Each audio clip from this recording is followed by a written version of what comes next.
Good evening, everybody. At least I'm hoping I'm live.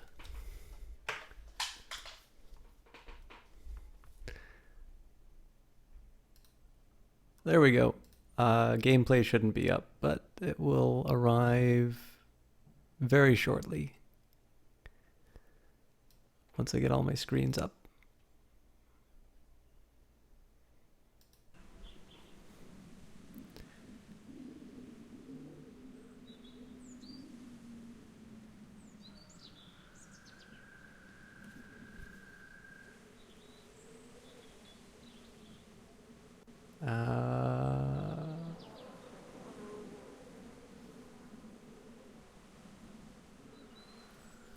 All right. I'm running into a couple of display problems here, so let's see if we can fix these. It's not dissimilar to... I can turn off full screen mode, but it's more enjoyable for me if I do have it full screen. It doesn't hurt, by the way, that I am taking a little while to get started on this, just because I know everybody will probably want to see it from the very beginning. I also don't have a live notification, which mildly concerns me. But we'll see what we can do. All right. Not much I can do with the live sign, but I will go the old-fashioned way, open the Twitch app, and see if there's a pulse.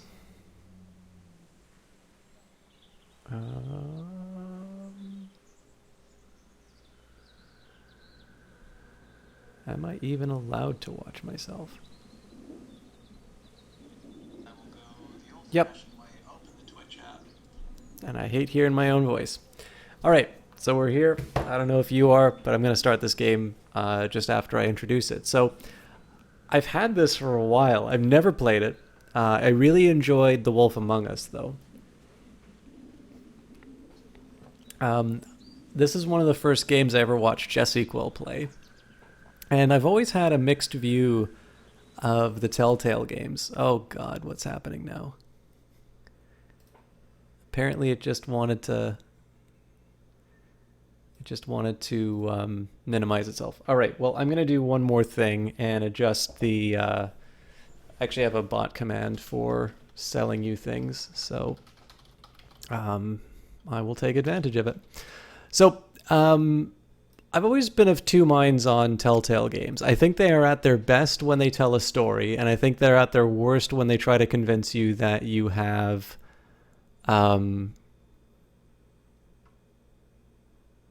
you have a say in how that story goes out or finishes. Now, I mean, obviously choices do matter in these games, in the sense that, you know, you will have some... So one, like, you want to have investment in the story, right? That is one way that they achieve that goal. But at least for a while, I don't know if this is the case anymore. They used to... All right, well, it's not Nex Machina, but it's close. Or Nex Machina.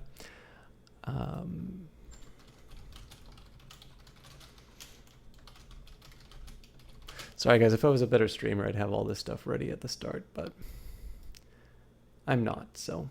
Although, thank you very much for the host, Nubisaur and Cringy Cat. I'm going to try and do a better job of making sure that I thank people as their hosts come in. That might be a little more difficult seeing as... So, Twitch is still showing me as offline right now, which is unfortunate. But I believe the cast is live. But yeah, so... I was always a little annoyed when the game sort of wanted to try and convince me that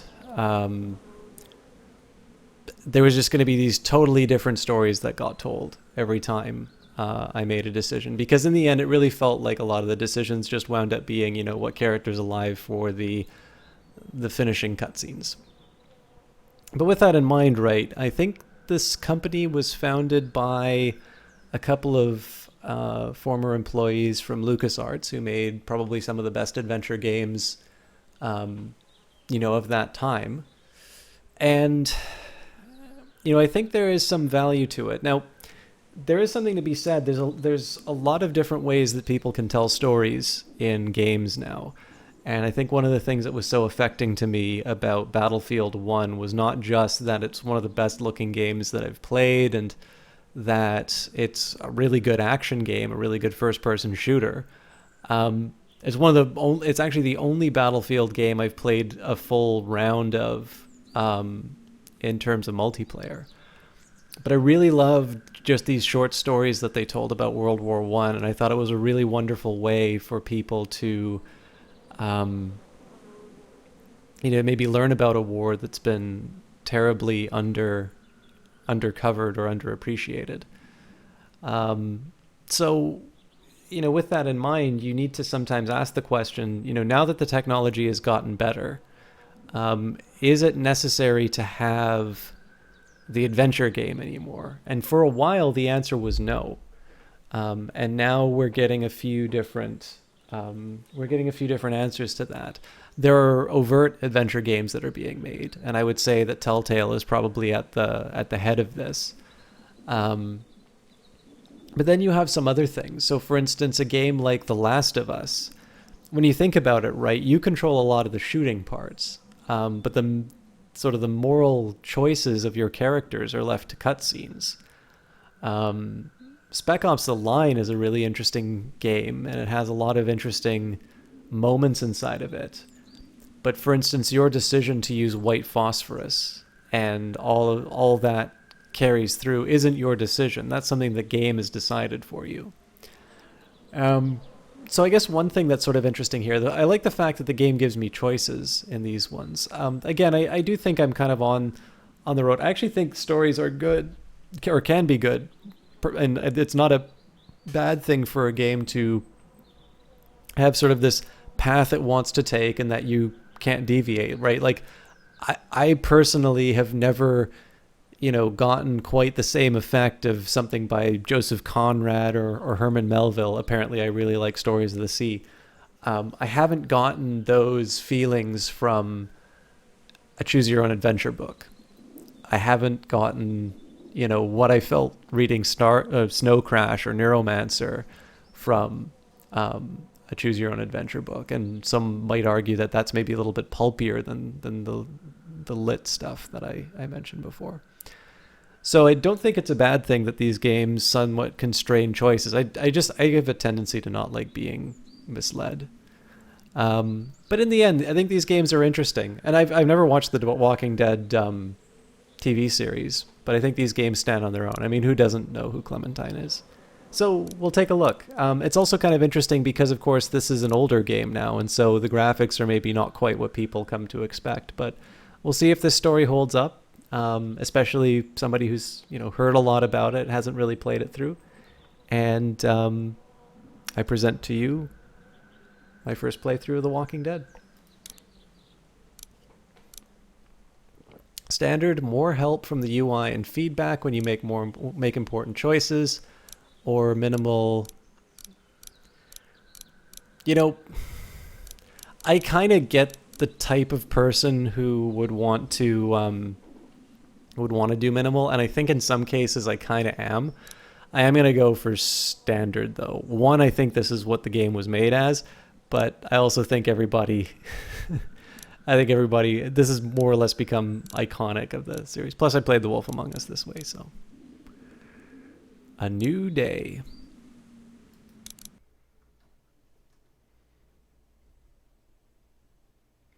This game series adapts to the choices you make. The story is tailored by how you play.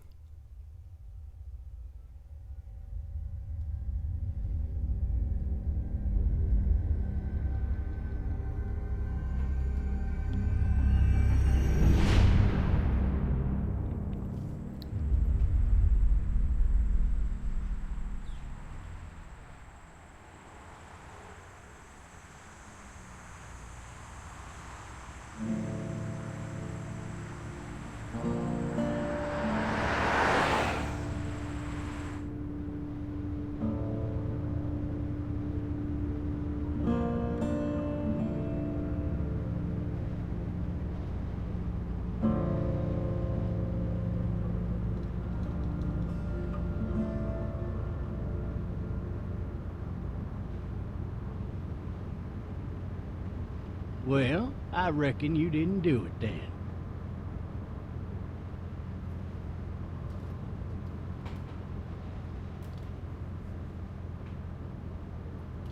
Why do you say that? You know, I've driven a bunch of fellas down to this prison. Lord knows how many. Usually it's about now I get the, I didn't do it. Not for me. 'Cause guys in your position already said it enough. We got what looks like a 1091E near Peachtree exit 285. All cars asked to keep on the lookout for 91B in the area.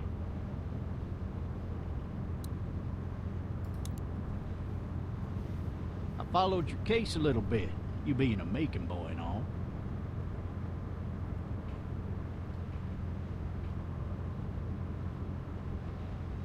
You're from Macon, then? Yep, came up to Atlanta to be a city cop in the 70s. I always wanted to work a murder case, like that senatorial mess you got yourself mixed up in. With all due respect. A real shame, that is. Hell, the whole family used to be regulars at your folks' drugstore right in downtown. Still there? Sure is. Good. Be advised, medical personnel en route to Hartsfield, various 10 to 20 coming in. It's a really interesting way to set this up. So you've obviously the police I got are a nephew up at UGA. You teach there long? Going on my 6th year. You meet your wife in Athens? You want to know how I see it?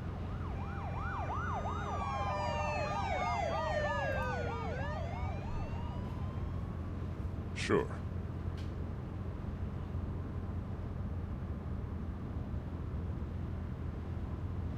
Regardless, could be you just married the wrong woman.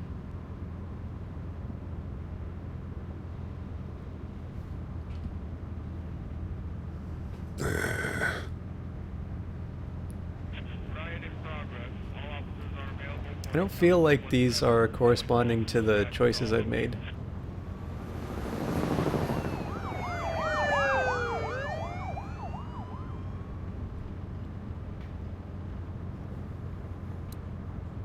I'm driving this man once. He was the worst one. He wouldn't stop going on about how he didn't do it. He was an older fella, big soft eyes behind a pair of smart folk glasses. And he just wailing back there. Says it wasn't him. Crying and snotting all over right where you're all sitting. officers are available for incoming 212.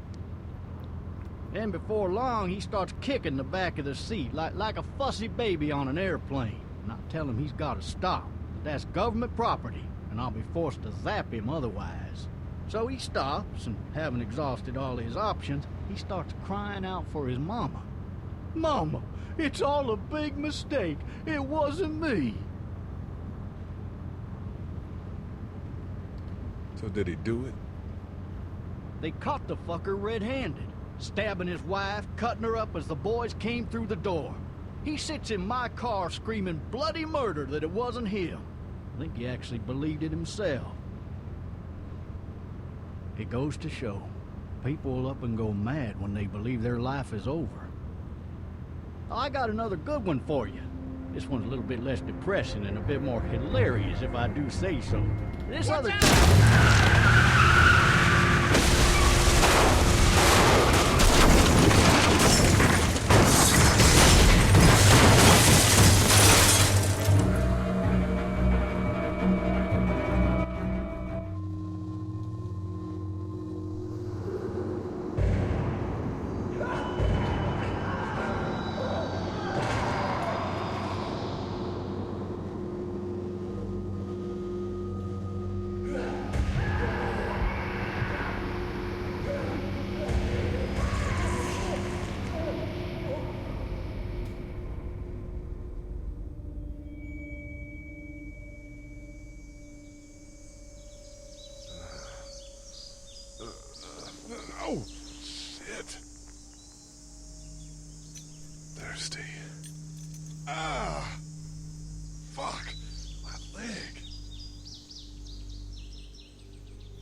So I was going to say this is an interesting way to start the game. Damn it.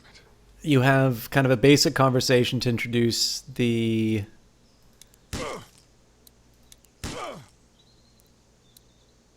Hey! Hey, officer! Are you all right? Elkanu. Thank you very I'm much for still that stuck back host. here.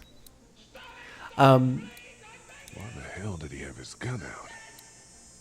So you have kind of just this kind of casual conversation with the officer to introduce all the basic mechanics of the game, right? You look into the I need to drag myself out that window. mechanics of just, click on this thing to interact with it.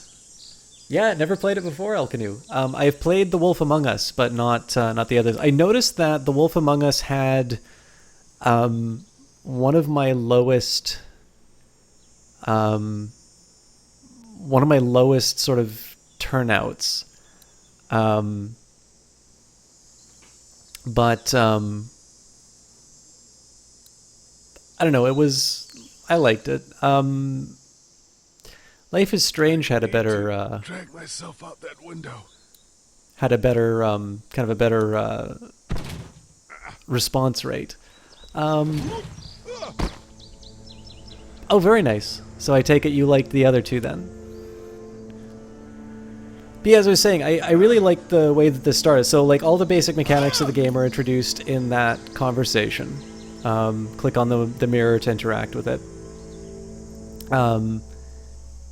You get the timing of the dialogue, and of course there's the police cars are going by. There's something wrong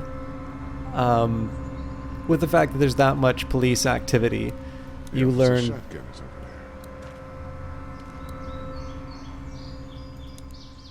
there. about the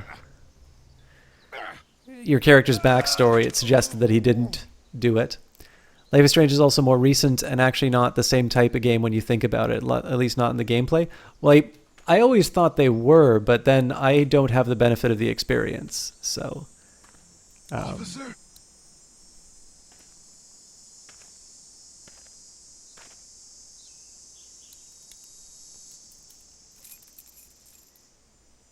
although I feel like I'm... Shit. Okay, good. I was going to say, I got to work for my reward.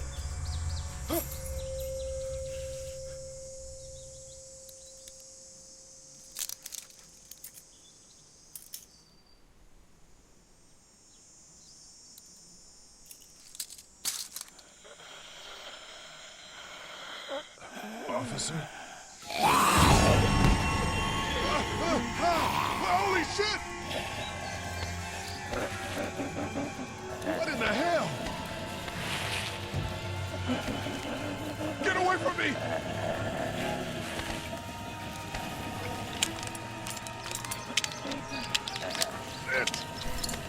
Good work, Butterfingers. Don't make me do this!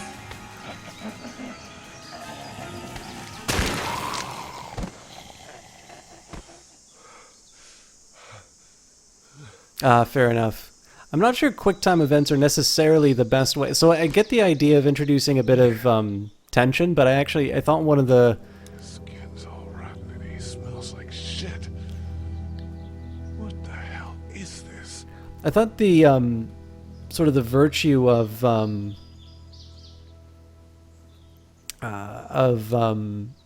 Life is Strange was the fact that it told its story. You didn't need to do like a whole bunch of like little mini games inside of it. But Help! Go get someone! There's been a shooting!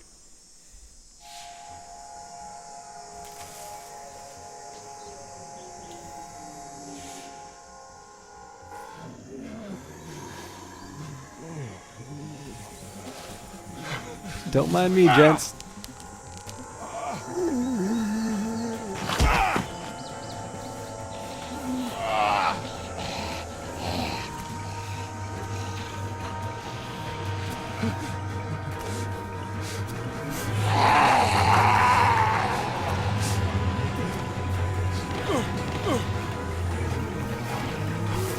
I don't know if this is a deliberate play on the horror trope of always falling down while being chased or not. I've never seen the TV series, no, Elkanu.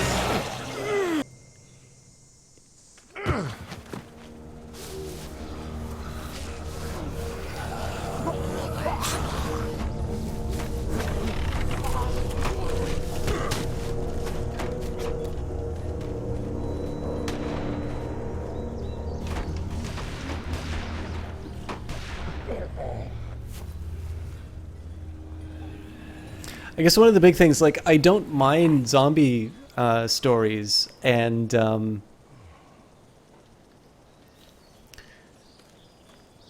you know, this is definitely very different from, you know, I guess all this Anybody? other stuff in sort of the zombie renaissance. But like, I'm just as happy with you know, with the George Romero movies. You know, Dawn of the Dead's still a perfectly reasonable. Fill one of those teacups with some bourbon if I could. Although that also raises the question. I'm curious if the decision. So I don't know how closely this is related to the. How closely this is related to the comics. If Lee is supposed to be a character from the comics or not, but. I do find it so interesting because, of course, John Romero was very notable in Night of the Living Dead as casting an African American as the leading man, and sort of continued on with that in Dawn of the Dead. I'm not getting up there anyway. Hey, Lady Dow, how are you doing? Somebody! Yell if you can hear me! No ladder. I'm not getting up there anyway. This leg the way it is. But it could also be coincidence. Anybody up there? Not too bad, Lady Doe. I'm quite tired, so I wanted something a little bit more low key to play for the evening. But I thought, obviously, George Romero died, Wonder if unfortunately. anybody's home. And I thought it would be... Now seemed like a good time to play the game. You've read the graphic novels? So is this an adaptation of the graphic novels, or is this just the setting? I do, Elkanu. I just have no idea when and how. I kind of like to make sure that the emotes are something like... Don't shoot, okay? Rouge Light Girl, thank you very much for that, host. Okay. Ah! Hello? I'm not an intruder. Or one of them. These people might need more help than I do. Interesting. Yeah, so I mean, I remember... It feels like it's been on for a while, because I remember some friends... It's fake. Damn. I was at a friend's place, and it felt like that show was just starting.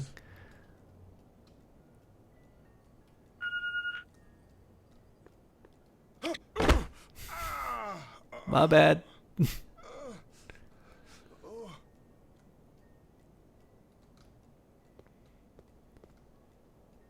thought there was something for me to pick up. Yeah, there is. Am I gonna have to slip again? What's that beeping?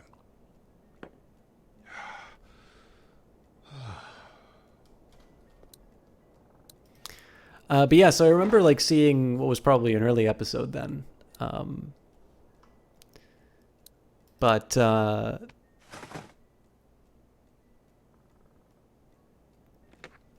just help yourself. There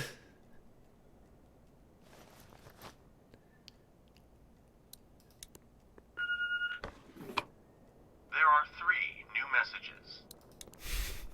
I think the game's trying to tell me I should listen to the messages. Marsh House. That's a Savannah area code. But that's the type of note you'd leave a babysitter.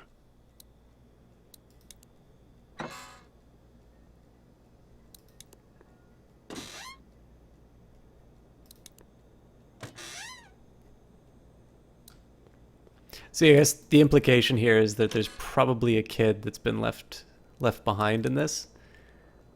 That's got to be a really... So I'm curious if you were to do a story like this, if you could introduce it this way, and then you'd move... Yeah, so there's the other bit of evidence.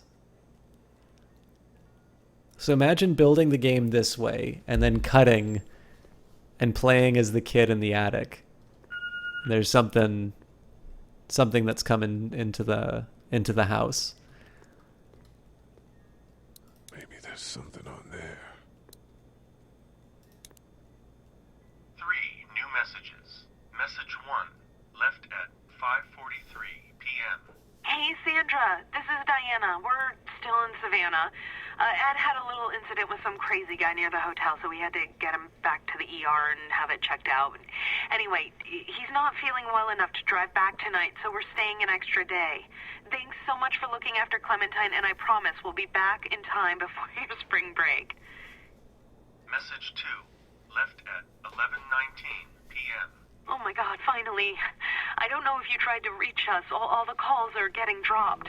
They're not letting us leave and aren't telling us anything about Atlanta. Please, just leave the city and take Clementine with you back to Murrieta. I've got to get back to the hospital. Please let me know that you're safe. Message 3, left at 6:51 a.m. Clementine, baby. If you can hear this, call the police. That's 911. We love you. We love you. We love you.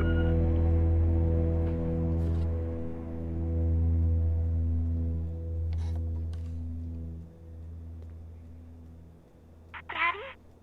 Huh? Hello? You need to be quiet.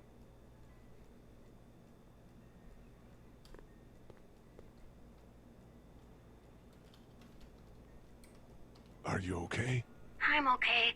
They tried to get me, but I'm hiding until my parents come home.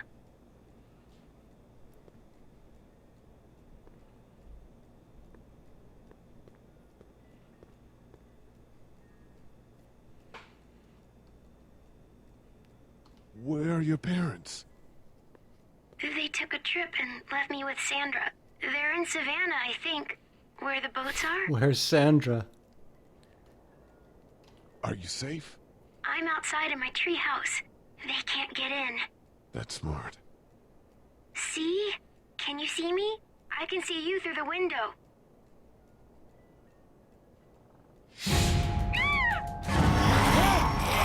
Hi, Sandra.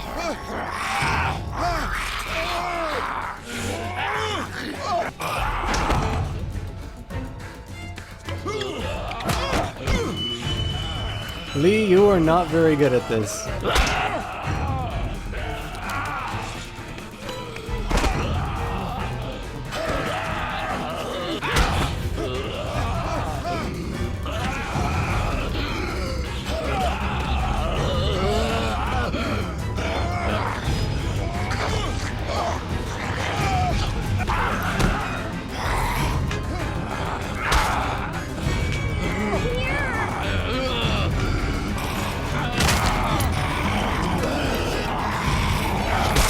Alright, Butterfingers, don't hit Clem while you do this.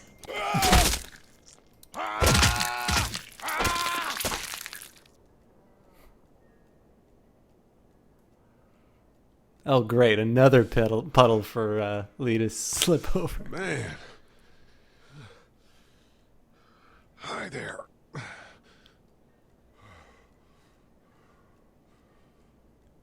Did you kill it?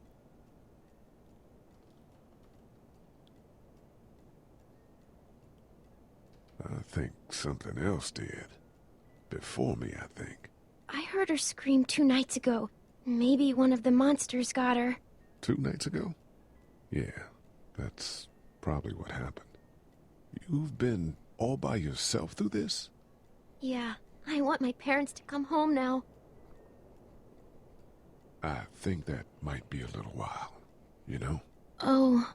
Look, I don't know what happened, but I'll look after you until then. What should we do now?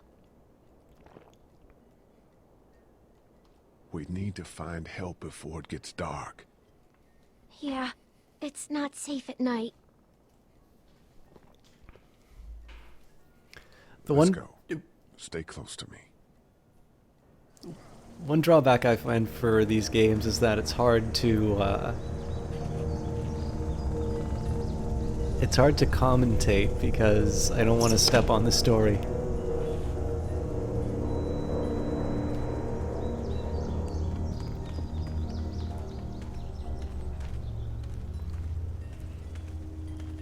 Now listen, don't get me wrong, I'd love to know if there's a first aid kit in that house.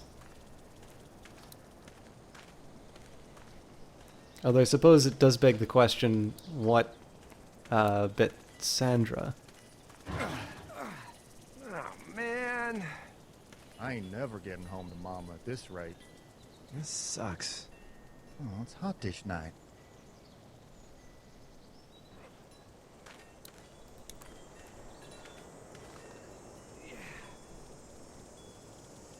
What's the matter? Should I stay? What? I don't want to sleep in the treehouse tonight, but I don't know if I should leave. What if my parents come home? I won't leave you alone. Well, let's go somewhere safe that's close, okay? That's a good idea.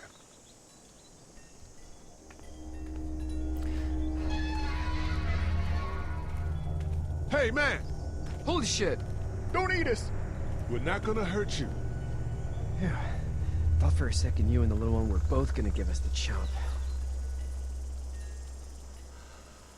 What are you doing? Trying to get home. This neighborhood's a disaster. Are you trying to get out of here? Because you should be. Those things are all over the damn place. I haven't seen anything as gnarly as this neighborhood since downtown Atlanta, 15 miles back. I'm Sean. Sean Green. Lee, this is Clementine. I'm Chet. We shouldn't be out in the open like this. How about you help us clear the way, and we'll take you and your daughter out of here and down to my family's farm. It should be safer there. I'm not her dad. I'm her babysitter. Her parents are out of town. Let's get going. Staying put for too long is a mistake. What do you want to do?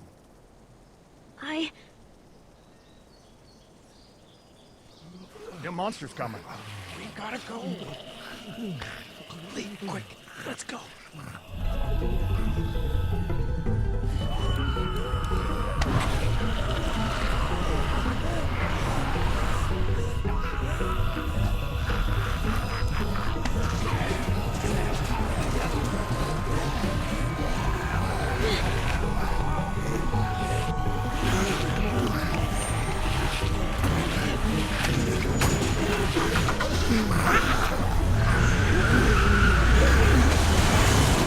As babysitters go, I'd say her parents owe you a tip.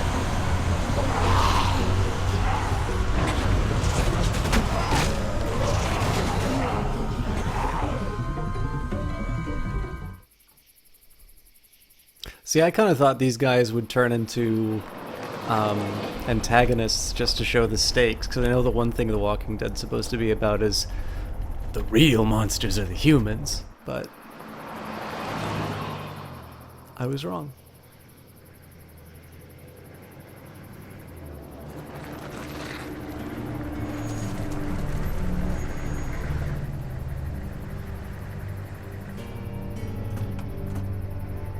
Hey, Sean, I'm gonna run on home.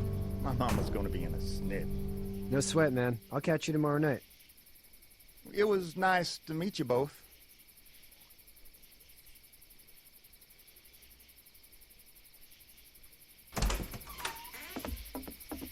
Thank God you're okay. I was worried it'd be bad here, too. Been quiet as usual the past couple days. Old Brecken down the way thinks his mare's gone lame, but that ain't nothing new. I wouldn't have made it back without Chet. Well, I'm glad you took him with you then. You've brought a couple guests. We just need a little help. We won't stay long. Good. You're welcome to stay here, but just for the night. I don't run a bed and breakfast. So it's just you and your daughter, then? Oh, not his daughter. He's the babysitter. Honey, do you know this man? Yes. Okay, then. Well, looks like you hurt your leg pretty bad there. Yeah, it's not doing so good. I can help you out. Sean, run on in and check on your sister. You, take a seat up on the porch and I'll go see what I have.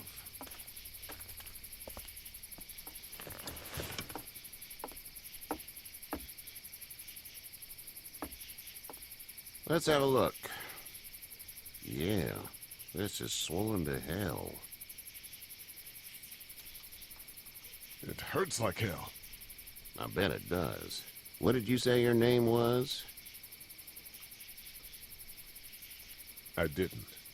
Well, now's the time. It's Lee. Nice to meet you, Lee. I'm Herschel Green. How'd this happen?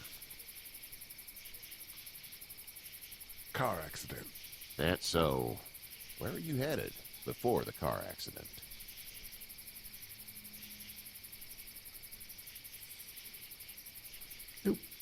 Screwed that up. We hit a guy. One of those things you've been hearing about. On the road. Who are you with? The girl? I was with a police officer. He was giving me a ride. Awful nice of him. I'm an awful nice guy. House is full up with mine. We got another displaced family of 3 sleeping in the barn. You and your daughter are welcome to rest there, and we're done here. Oh, my daughter. I didn't catch your name, darling. Clementine. Can't imagine what you've been through, Clementine. I'm looking after her until we find her parents. Hey, Dad. So I'm thinking, first thing tomorrow, we gotta reinforce the fence around the farm. That doesn't seem necessary. I don't know what you saw on TV or heard on the radio, but there's some serious shit hitting the fan. I don't think anyone knows how big it is yet. Your son's right. You're gonna want to fortify this place. Stuff like that doesn't happen around here, Sean. Dad, I'm serious. Lee, come on. Tell him what you saw out there, man. I got chased by a couple of dead people. Well, do what you think you should. We got plenty of chores as it is. Lee and those folks in the barn can help out in the morning. We gotta do it. Really. I already said okay. Well, I'm all done here. It should start to feel better tomorrow. Thanks. If your leg gets hot or the swelling doesn't go down, you're probably dealing with an infection. What do we do then? We'll probably just have to shoot you. We'll clean it, redress it, and you'll be fine. Okay, that'd be preferable. There's blankets and such in the barn. We'll be seeing you bright and early. Come tomorrow, which way you think you're headed? Towards Macon, I suppose.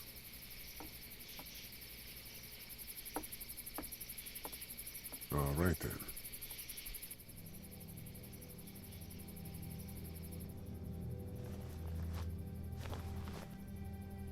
It smells like... Manure. manure? Like when a horse plops? Just like that.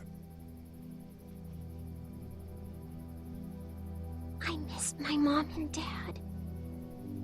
I bet, Clem. How far is Savannah? Pretty far. Oh, okay.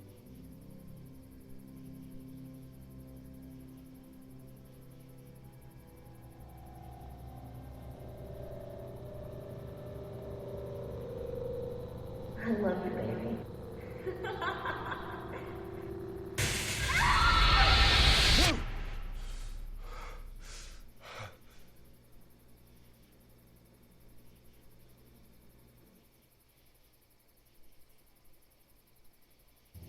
Hey, get up. I'm itchy. Well, you slept in a barn, little lady. Lucky you don't have spiders in your hair. But I bet your daddy scared them all away, huh? Stop calling me a dad. Name's Lee. I'm Kenny. Dad, we're in the middle of a fence. There's a tractor and everything. We better get going, or we won't hear the end of it. That's my boy, Ken Jr. We call him Duck, though. Dodging or quacking? Quacking. Dad! See? The word is you were on your way to Macon. My family's from there. Well, Macon's on the way, and personally, I'd appreciate the company of a guy who can knock a couple of heads together if he has to. How do you know I can do that? I'll see what the girl would like. Ah, Hey, gotta Zodasai. consult the missus. I understand. Honey, Duck, this is Lee. And, what's the girl's name? Clementine. Clementine. That is a very pretty name. Thanks. Well, we should get to work. We've all seen what those things can do out there, so the faster we get this fence up, the better. I want to build a fence. Yeah? Well, I need a good foreman. You can sit on the tractor and yell at me whenever I take a water break. On the tractor? Cool! Duck and I will hop to it.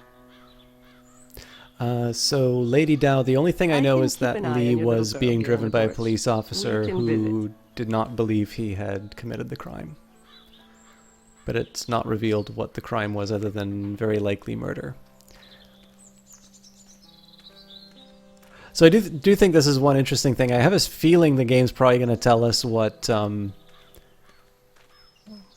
specifics of Lee's crime, or at least the crime he was accused of. But it is kind of interesting to give a blank slate for this character. I think it gives you something that you can sort of inhabit while you're going through the game.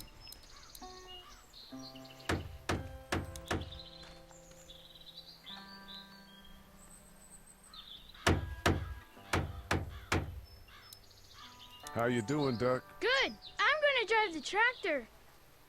I'm the foreman. Lift with your back, Sean. You know how to drive it? Sure don't. I can give you a hell of a critique of the U.S. Farm Bill, though. I'm good. Sean's still working on that fence. Hey, Lee. Need a hand?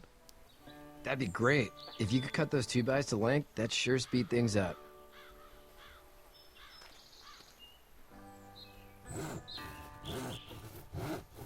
My dad doesn't know how bad it is. Measure twice, cut once, Lee. I saw a guy in Atlanta kill a kid. A boy. Just shot him right in the face. Was the boy one of the walkers? I don't even know. He was either attacking the guy or asking for help. He didn't even hesitate. He just turned, put the barrel of the gun right between the kid's eyes, and pulled the trigger. You don't see things like that. It's not like in the movies. They don't fall like you think. Did you have to do it? Do what? Kill. Have you had to off one yet? Oh,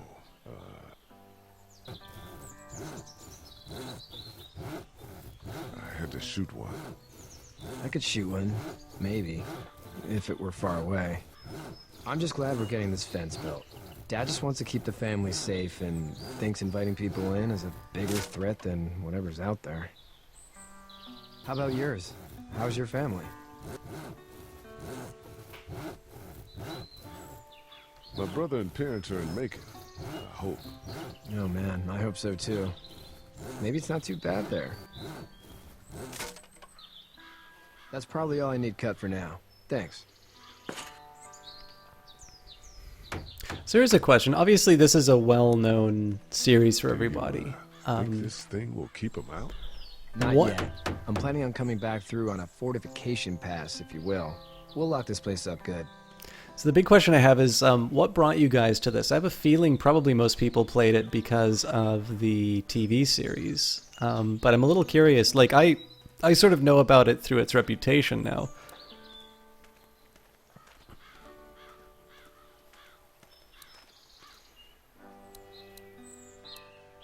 It's not the most reliable pickup in the world, but it gets the job done. He seems like an alright dude. I mean, with a mustache like that, how couldn't he be an alright dude? Hey there, Kenny. How's your son doing? Good, I think. Katya's got a sister up in Memphis. We were coming back from visiting her. We were in a gas station and some guy grabbed my boy. I thought he was kidnapping him. I was on the fucker in about 2 seconds and... Christ. Just lucky I was there. We saw a lot of bodies before we stumbled upon Hershel's. But we're a tough family, Lee. Ain't nothing gonna faze us. So what's your family's plan? Get back on down to Lauderdale and let this mess get sorted out. Government will start handing out shots and the National Guard will do its thing. On the odd chance things got too bad, we could hop on my boat, I guess. You've got a boat. I'm a commercial fisherman, catching mackerel, dolphin, whatever's biting and paying. Katya wouldn't be wild about it, but the boat's not that bad. Need any help? No, I think I got it. Do you need any help? What do you mean? I mean, in taking care of that little girl. You know what you're doing? You got kids of your own? Nah, no kids. Would've liked one then. You know. See you.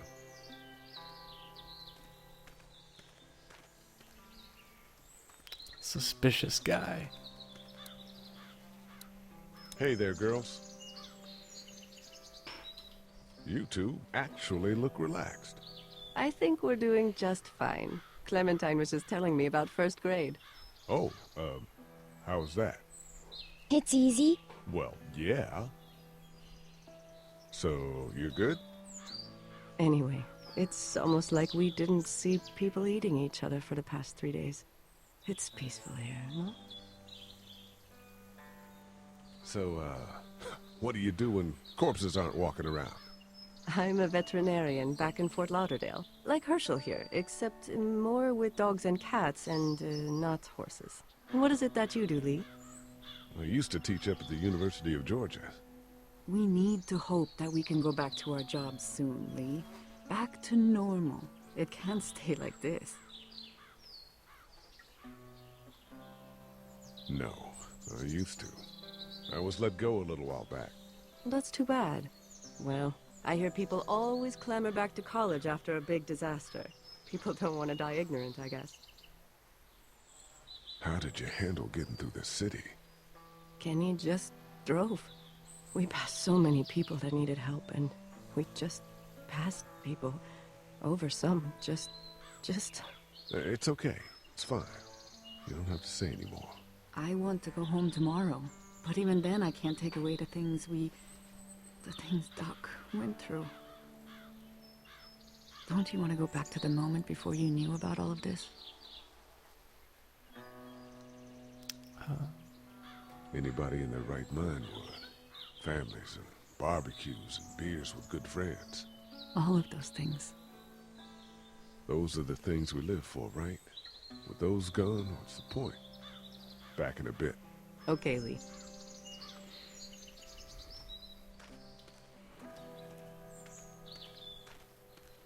Had good reviews. This seemed to be more like a movie that you're actively engaged in. Yeah, that's reasonably fair. I mean, one of the big reasons why I tried the Telltale stuff was just because it sort of seemed to be a modern take on adventure games, maybe fewer puzzles and a little bit more narrative.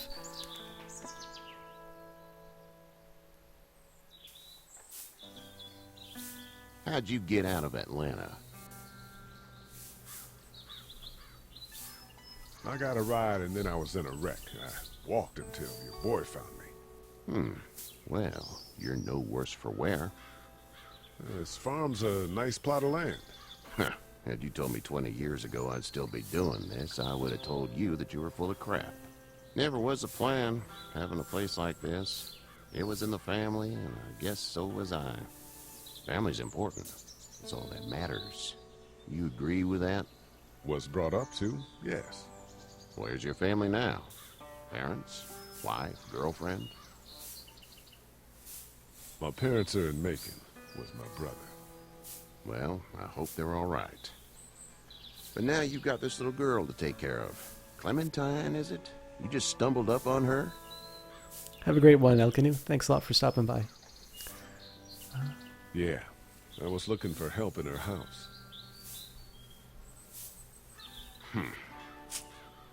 Can I give you a piece of advice? He's gonna catch me out for saying I was the babysitter. I got rushed.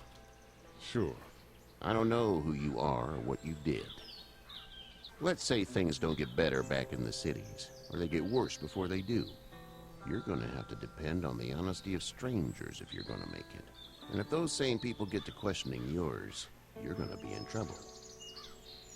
But at least you have the common sense to listen to a man giving you advice. Go! I'll get my gun.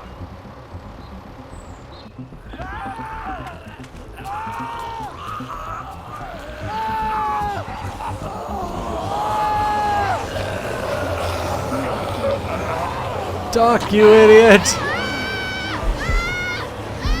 You deserve everything that's about to happen to you. Hello, Elsie. My leg is stuck. Off of me.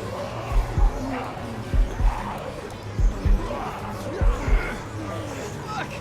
It's crushed. Move this thing. I got you.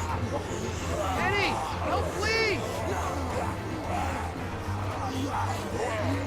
Eddie!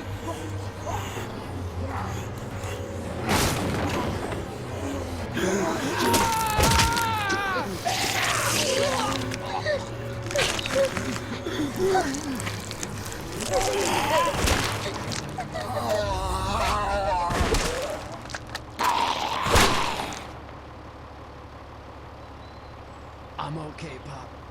I'm okay. I can fix you, don't worry. We'll stitch you up. It almost got me, man. Lee tried to save me. I know, son.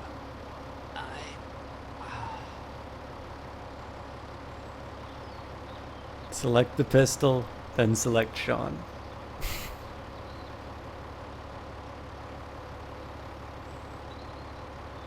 Kenny's probably gonna be mad that I didn't try to save his son.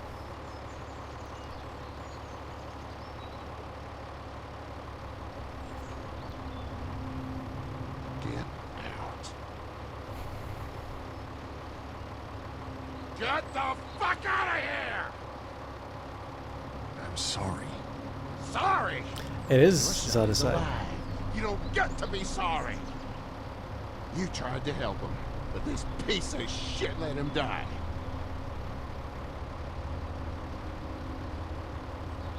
I wasn't strong enough. Oh, I'm sorry. I did not If want to your pick girl that was one. ever trapped, you better hope you get stronger, or your friends aren't cowards. Please, I wanted to say it's Let's nobody's go. fault, but Get out and never come back.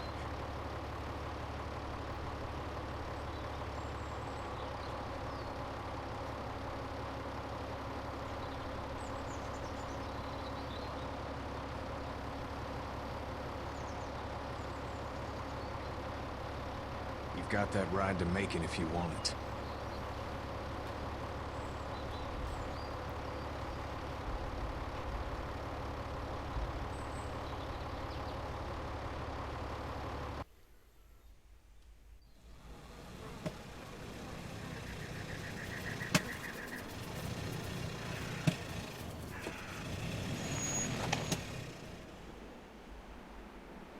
Well, this is as far as we're going. and it's far enough.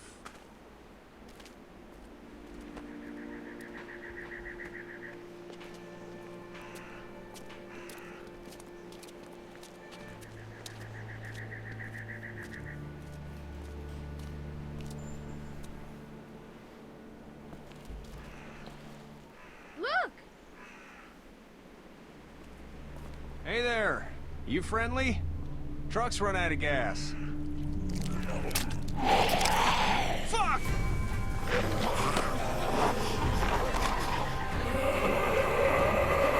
We're trapped! damn it, Duck!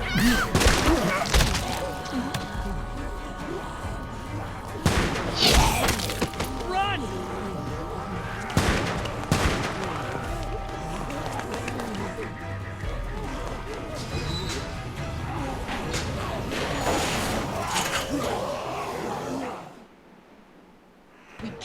risks like this. And we can't just let people die, either. When I say that door stays shut no matter what, I fucking mean it. We don't know who these people are. They could be dangerous.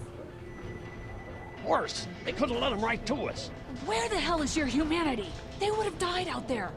We have kids with us. I see one little girl. What is it? I have to pee. I'd go out there again in a second. I bet you would. In a minute, Clem. They've got kids, Lily. Those things outside don't care. Maybe you should go join them then. You'll have something in common. God damn it, Lily. You have to control these people. Carly and Glenn just ran out there. I don't give a flying fuck. We're in a war zone. Lee, can you believe this lady? That lady's my daughter. I can see the resemblance. My son won't grow up to be a raging fucking lunatic, that's for certain. Son? Holy shit. Son of a bitch. One of them is bitten. He wasn't bitten. Hell, he wasn't. We have to end this now. Over my dead body. We'll dig one hole. No, I'm cleaning him up. There's no bite. He's fine. Don't you fucking people get it? We've already seen this happen. We let someone with a bite stay in, and we all end up bitten. Shut up. We gotta throw him out, or smash his head in. Kenny, stop him! Lee, what do we do about this guy? Dad, it's just a boy. It's... Lily, I'll handle it. We reason with him. With the bloody end of an axe handle, maybe. Nobody threatens my boy. Everyone chill the fuck out! Nobody is doing anything. Shut up, Lily. And you, shut the fuck up. They will find us, and they will get in here, and none of this will fucking matter.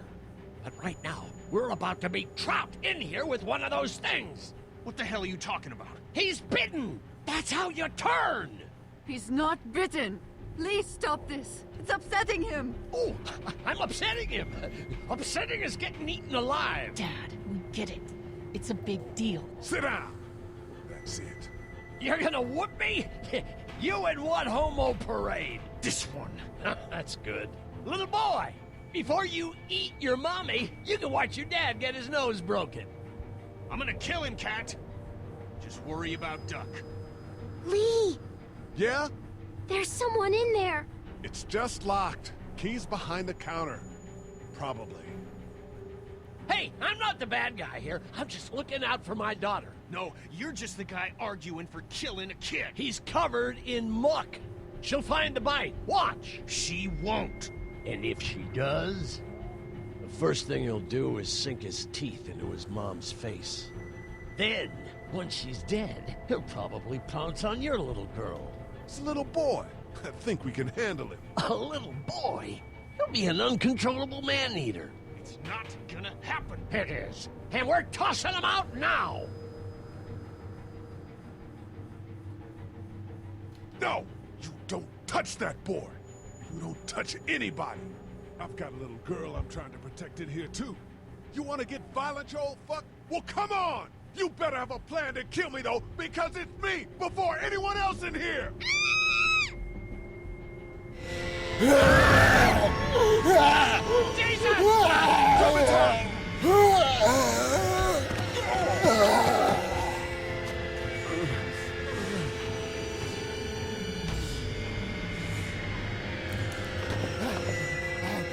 Get away from her, you son of a bitch!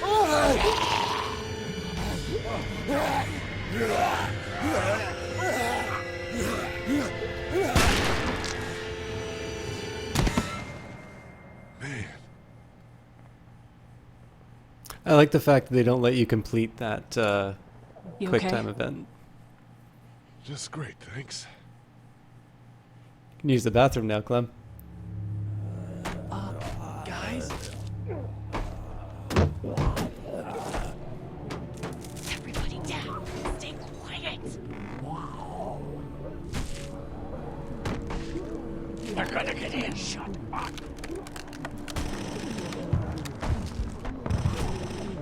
Is that the military? I don't know. Thank God for whatever it is. We almost died because of this bitch and her itchy trigger finger. That was stupid. That was... Dad!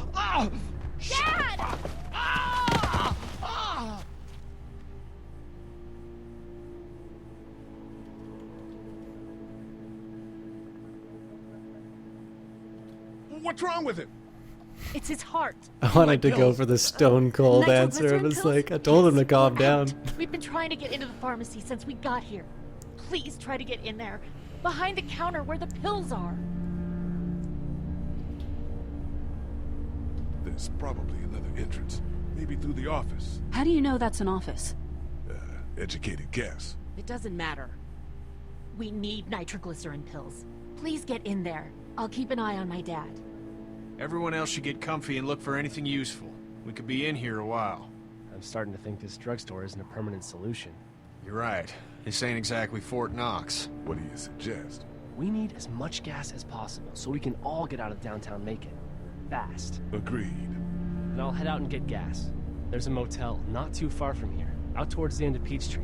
I'll work my way towards it and then loop back, siphoning what I can. You know your way around? Local? Born and raised. If you're gonna do that, here's a walkie-talkie if you get in a tight spot. Hopefully, you won't need it. Cool. Clementine's got the other one. Check in with her and get back here as soon as you can. And you, what's your name? It's Lily. My dad's Larry. Keep a good eye on him. These boys will work on getting you your medicine. That's right. And you keep an eye on that front door. You're our lookout. It's Doug. You got it. And I'm Carly. Okay, Carly. You'll shift in with Doug when he needs it. For now, get some rest. You're a good shot, and I'd like to keep it that way. You got it, boss. Now get him those pills. I was gonna say, it's mildly hilarious that these strangers that apparently everybody hated have now apparently become the de facto leaders. Paper's a week old. Feels like years. Do I have to get the nitroglycerin pills?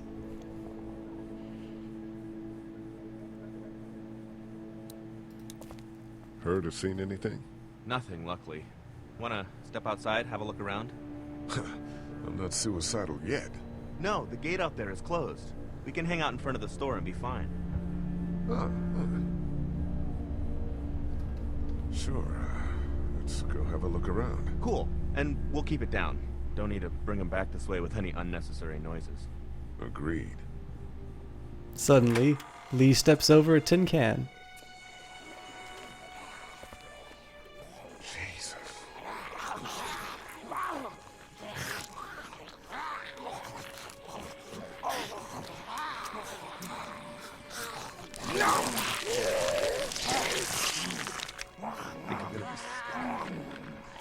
No unnecessary noises.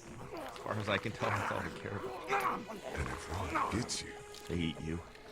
And whatever's left comes back as one of them. How the fuck? I think it might be more than a couple days before all this gets sorted out. Yeah, I think so too. We better keep it down out of here. I can't reach that brick.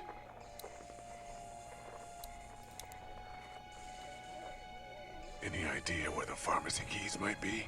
We searched high and low inside before you guys got here. They weren't on the old couple we took out of the office.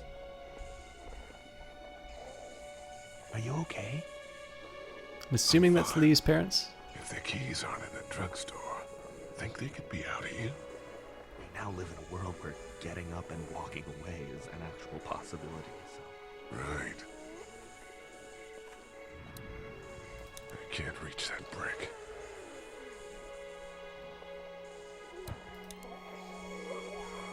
How'd you end up here? I moved here to live with my uncle. He does tech stuff, and it just made sense. So you're local. You probably knew the owners of this place. No, not really. I've only been here a couple months, and I spend a lot of time... On the computer? No, just doing my own thing. What about you? I grew up here. Been trying to get home since the day I came back. Oh, so you probably knew the owners then? Yeah, I did. Good people.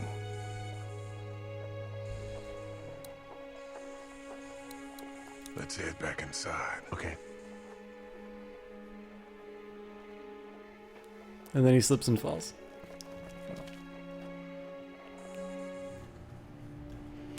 So clearly, the fact you can pick up the brick means you need to use it at some point, but No, I'm sorry to hear your loved one was eaten by the living dead guards. Holy, you're such a wit.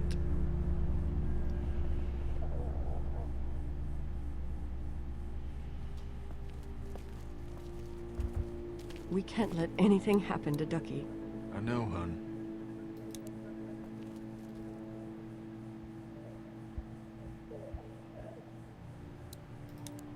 I don't remember them very well. We just need to get back to Fort Lauderdale. We'll do our damnedest. Hey, Lee. Really gave that old man hell. Yeah. We got pushed, you know? You don't have to tell me. I was ready to tear the man's head off. Anyway, we, Kat and I, appreciate your support. Thank you, Lee. How's Duck doing? He's okay. It was just a shock. We're lucky as hell nobody got nabbed on the way in here. No kidding. How's she doing?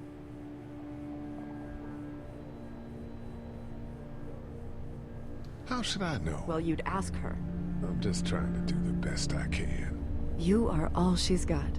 And from the looks of it, that's a two-way street. Katjaa, give the guy a break. No, Ken. We don't know how long this is going to last. That girl needs someone to be there for her. And from the looks of it, Lee could use the same. What's the plan? Hang tight, I suppose. Seems pretty dangerous out there, so we ought to wait for things to clear up. You said your family was from here in Macon? That's right. Where are they? Should we go looking for them?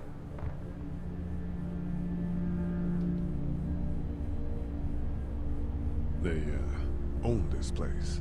They're, gone. Oh, sweetie. Kat. They were good people. I wasn't around much, but yeah, they're dead. I have no idea why he kept that to himself for so long. Considering. How about you, Duck? We've all been through a lot.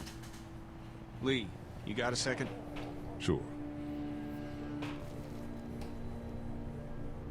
Back on Hershel's farm. Yeah. I panicked, you know. I'm not proud of it. It happens. I guess. But I can't stop seeing him in my head. Yeah, that's rough. I killed that boy. We could have saved him together. You didn't have a choice. You think you do when you look back on it. But in a moment, when things are really out of control, you don't have any choice. I guess. Try to let it go.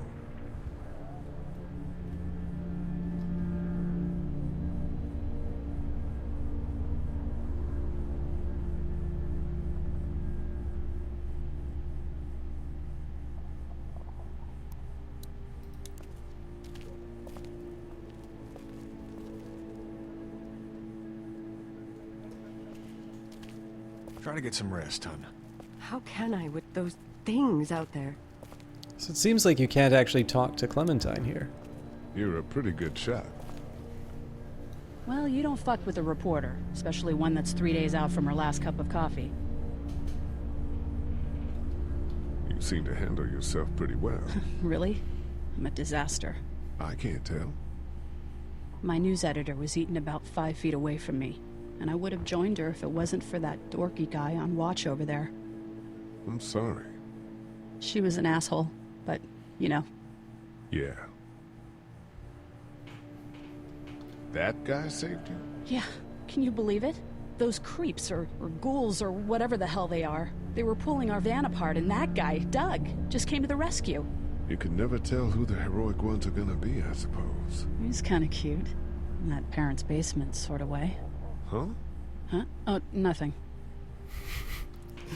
I agree with you, Elsie. It's a really interesting visual style. I guess it's called cell shading. How'd you end up here? We drove up to cover the Cherry Blossom Festival. Real hard-hitting stuff. Sounds worth it. What are you messing around with there? A radio. I can't get it to work, though. Here, let me have a look. Oh, time for the radio repair minigame. So you just have to turn the power on. Nothing.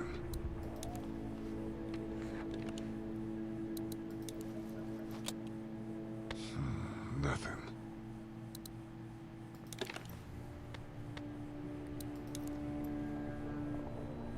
There are no batteries in this thing. What now?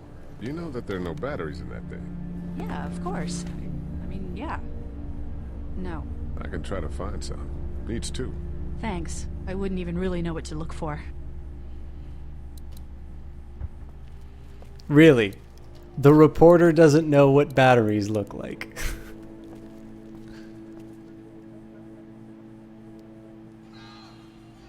Jesse Quill, thank you very much for that host.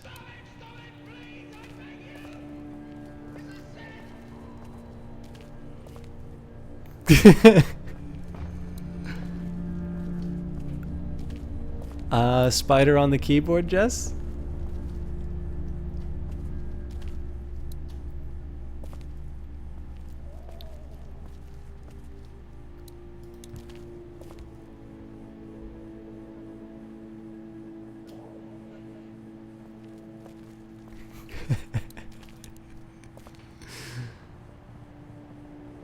You like Spider-Man that much, I guess. It's not damaged. Glad this place didn't get looted.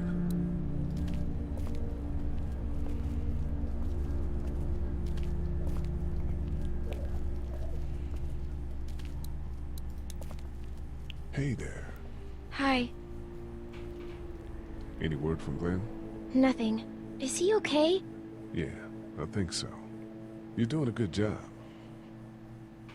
Can I, get you anything? I'm okay. Maybe I'm a little hungry. I'll see about that.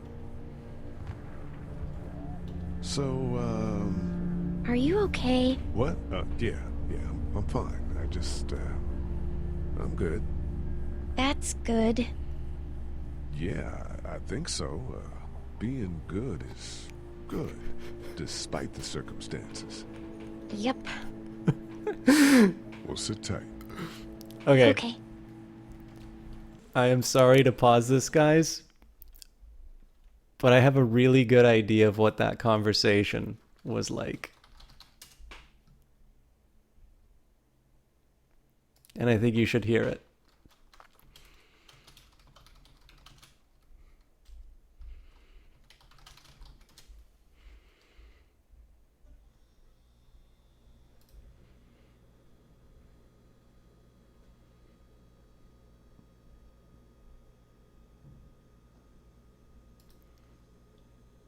Hello?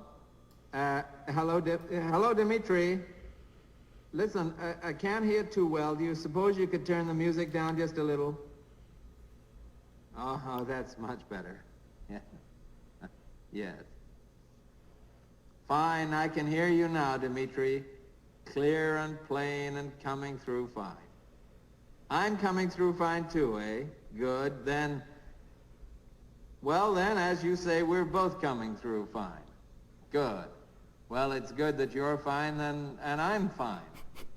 I agree with you. It's great to be fine. Now then, Dimitri, you know how we've always talked about the possibility of something going wrong with the bomb. The bomb, Dimitri.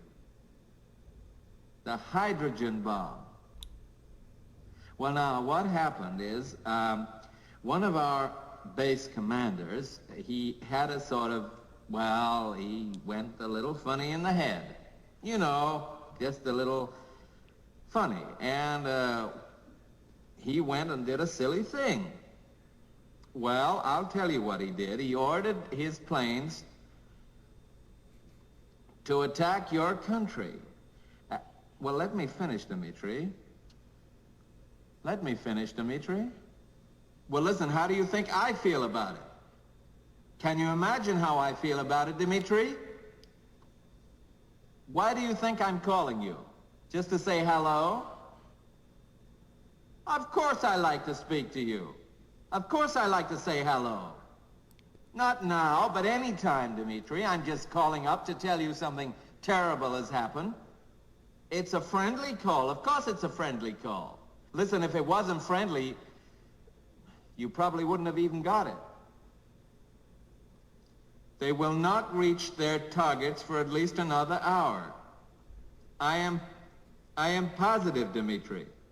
Listen, I've been all over this with your ambassador. It is not a trick. Well, I'll tell you.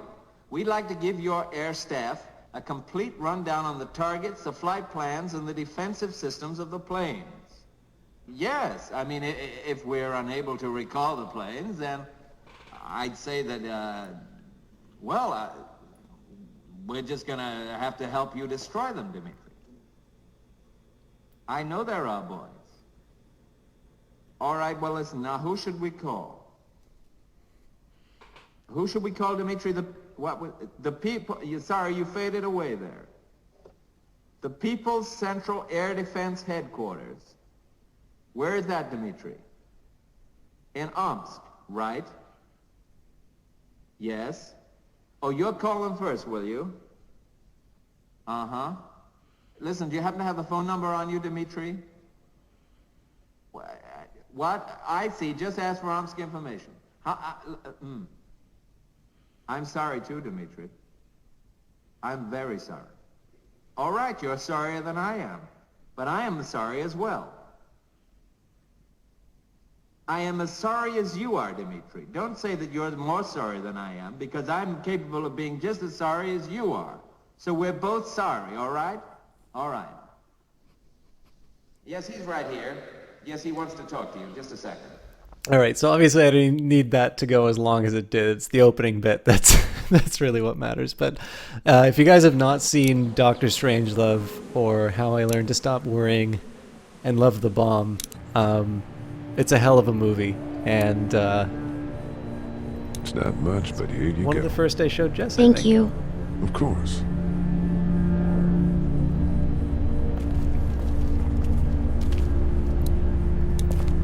Looks like nobody got a chance to donate anything before this all went down.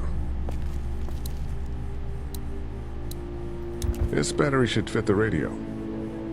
Great, thanks. And here's another one. Should be able to get it to work now. Do you need help with that, my lady? It's still not working? Yeah, I can't figure it out. Let me have a look at that thing. Go ahead. Yes. Journalism major.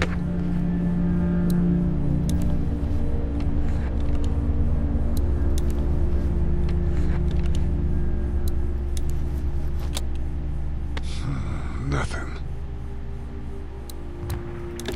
Batteries are in the wrong way.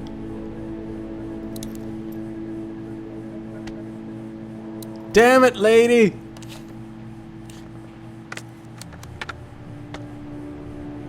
This game reinforces the patriarchy.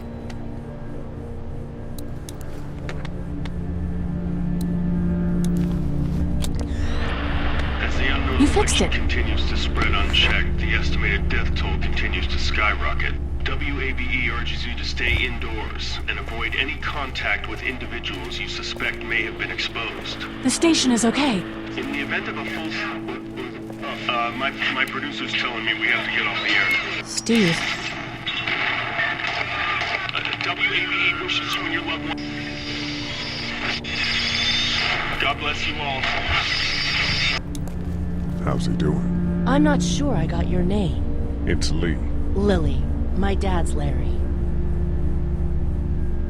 I was just doing what I had to earlier. Everyone was. Now his heart's acting up again and I'm powerless to do anything. And that violence before with my dad, that didn't help. Listen, lady. You want to see some... Never mind. What's wrong with him? He's got a heart condition. He takes nitroglycerin tablets pretty regularly. I've seen a few bad attacks that he couldn't get over and needed to go to the hospital. Yeah, that's not really an option right now. I'm just trying to keep him relaxed. He's got a temper. Ah, fuck you. Yeah, he doesn't mean it. It's just that... Yeah? We've got kids here. Families. He and I are a family. I'm just saying some people can't handle a temper like that. Hell, barely seems like you can. It's just his way. Don't make him the reason everything's screwed. Where's her mom? Savannah, I think. Oh, you guys aren't together. Oh, no, I'm not her dad. I found her in a house when getting out of Atlanta. She'd been surviving by herself. I think the girl's parents didn't make it. Oh. I heard an answering message. They were in Savannah. She was home with a sitter. It wasn't good. Well, she's lucky to have you. You're from here? I work at Warner Robins, the Air Force Base. Yeah, I know it. Pilot? Nah, just mechanical admin stuff. I deal with a bunch of shitheads and bureaucrats all day. Sometimes a plane, if I'm lucky. You? I work up at UGA. Was anyone here when you guys got here? No, this place was pretty wrecked. We pulled a couple of bodies out of the office. Mom, Dad, no. Are you okay? Yeah, I'm fine. I already knew my parents were Did you know dead. anybody here? Yeah, the owners, we were close. I'm sorry. We found an older couple in the office. Dad hauled them out in case they weren't really dead. And then he stoved the heads in with a shovel. You can watch if you want. What do you think about all this? What is there to think? The dead are up, walking around, eating people, and turning them into more of them. I mean, Jesus. We need to stick together and get through this. I'm gonna get back to him. Sounds good. To be honest, you and Jess didn't miss that much, Elsie. I'm always slow when I play stuff like this, so...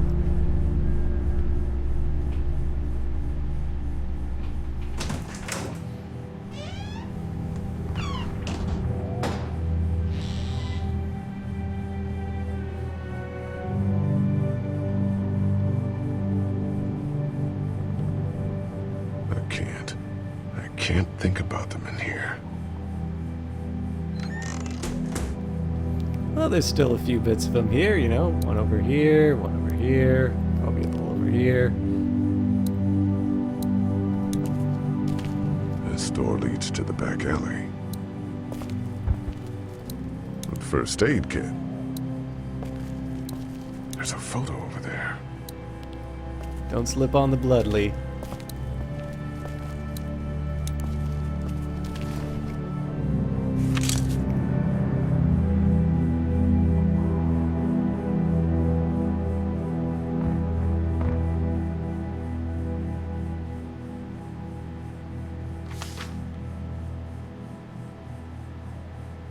Find anything?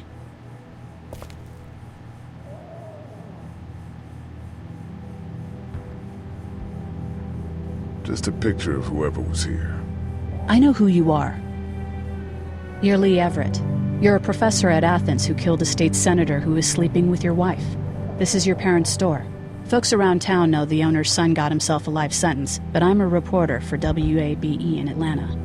I paid attention to that trial. Maybe you're a murderer, but I don't really care. Frankly, that's a skill that might come in handy. Did you tell anyone out there who you were, or that you were tied to this place? Damn it, I missed... No, I've been sticking to first names for a reason.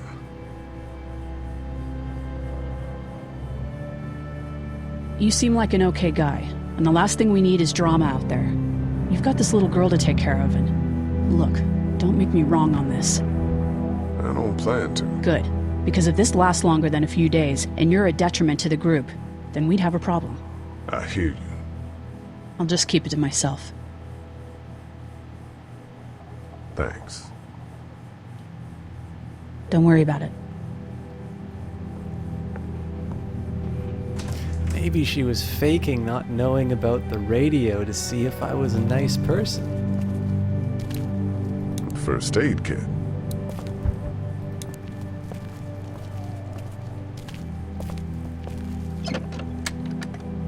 Luckily, there's nothing I need in here.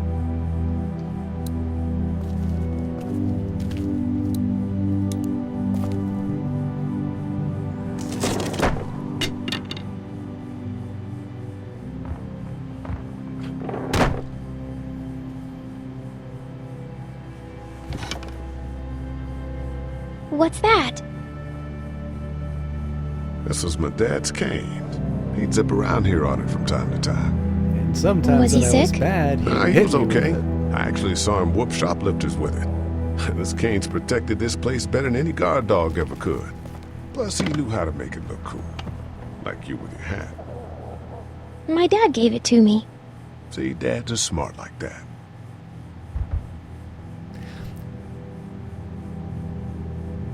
See, my view on that, in terms of like the whether or How to not clear a path to opening that door.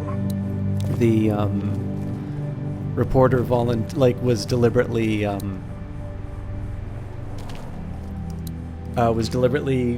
messing with the radio. Like, so you can say there's two ways you can read it, right? This is basically just principle of charity. It's like you can say, okay, the writers of this game seriously think that any human being would not understand that a radio without batteries inside of it and with the volume off, you know, just straight up does not understand the fundamental operations of a radio, right? And it's like, ha ha ha, isn't it so funny that game writers, you know, don't know what's going on. But I mean, generally, even up to this point, right, I'm early on in it, but like, clearly this game has got a little bit more than that. My parents came in here hoping to survive, but it looks like one of them was hurt. I wonder if it was my dad. Trying to be a hero, maybe, or a protector at least. So, I can sort of, I guess in one sense I can say, okay, well, you know, there's that, and there's always that possibility, right? But is there another reason why that character can behave that way? In this case, sure, it's a test. Now, I'll be honest with you, do I think most people in the real world would consider, you know, the moral equivalence of helping somebody out with a radio, and whether or not, you know, they're as bad of a murderer, you know, the kind of person who would murder a senator?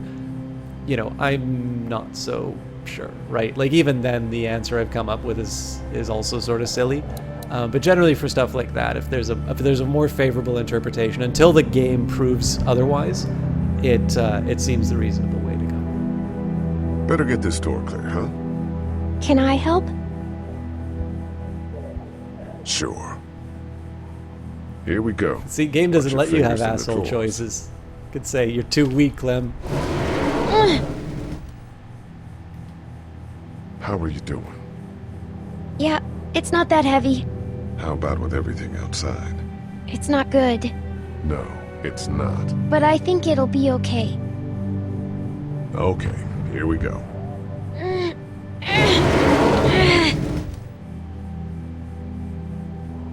Do you have kids? No. You don't have a family?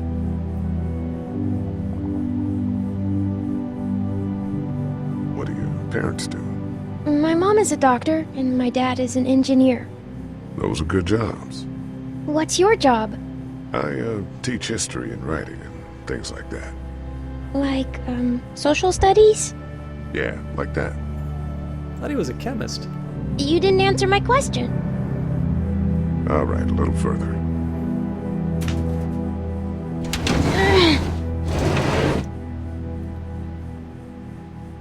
Why don't you want to talk about your family? Do they, like, hate you?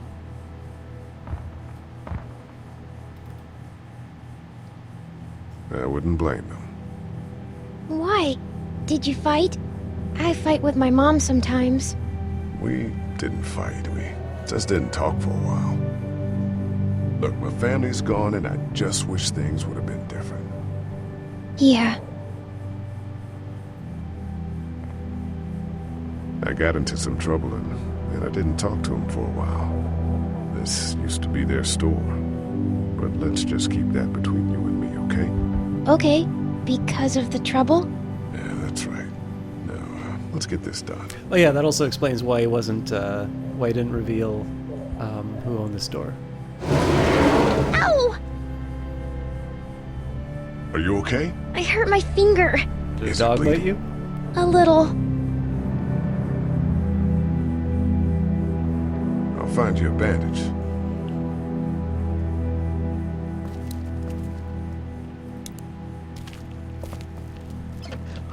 I would never want to belong to any The club. Immortal Have Geek, someone like thank you me very forever. much for the follow. Are you immortal because of the Get the remote for that thing in the here zombie someplace. thing or the? Never mind. My parents came in here hoping to survive, but it looks like one of them was hurt. I wonder if it was my dad. Trying to be a hero, maybe. Or a protector, at least. Lee? Yeah? I'm bleeding to What if death my here. parents come home and I'm not there? They'll, track us down. Don't worry. Yeah, okay. We should keep a lookout. I've got my walkie-talkie in case they try that way. Stay close to me until then, okay?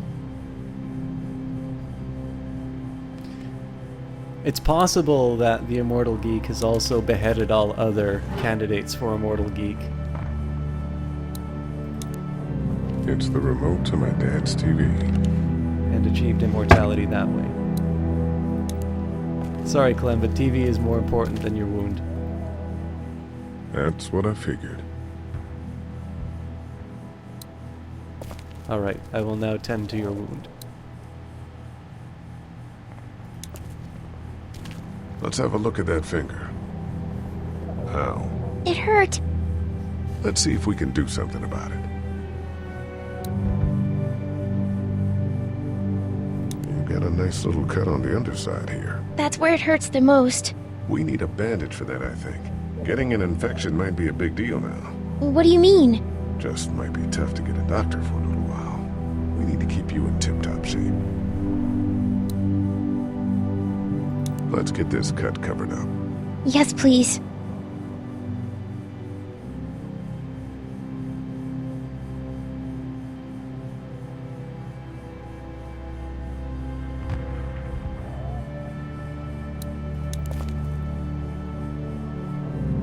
Everyone out there seem all right to you? Yeah. Well, maybe not the sick guy. Yeah, we'll keep an eye on him. There was that thing in the bathroom. It tried to get me. I know. But you stopped it. Yeah, I did. Can you do that more? Well, I'm not gonna go looking for him. I mean, get the dangerous ones. I'm gonna try. Good. Do or do not, Lee. There is no try.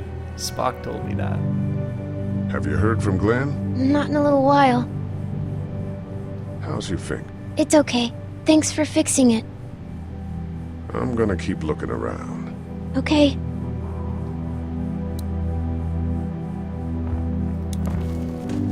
It's locked. We need to track down the Oh my keys god, to the Soda outlet. Gabriel, you ruined the story for me! It's like, it's not like the other 5 episodes have a story going through it or anything. You just ruined the game for me! Soda Gabriel 12, I'm assuming that is your age. Do your parents know you're up this late? What else do you want to tell me about the game? Go ahead and tell me every other plot point that you think is important.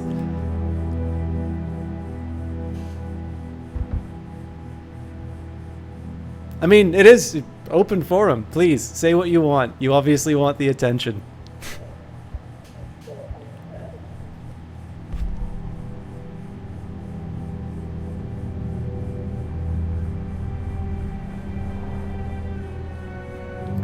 Are you good?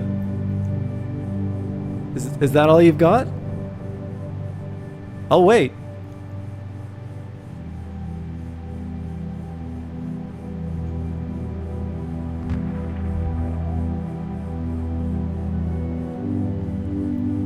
Am I allowed to continue the game? Are you sure? It's just that 5 words is a little disappointing.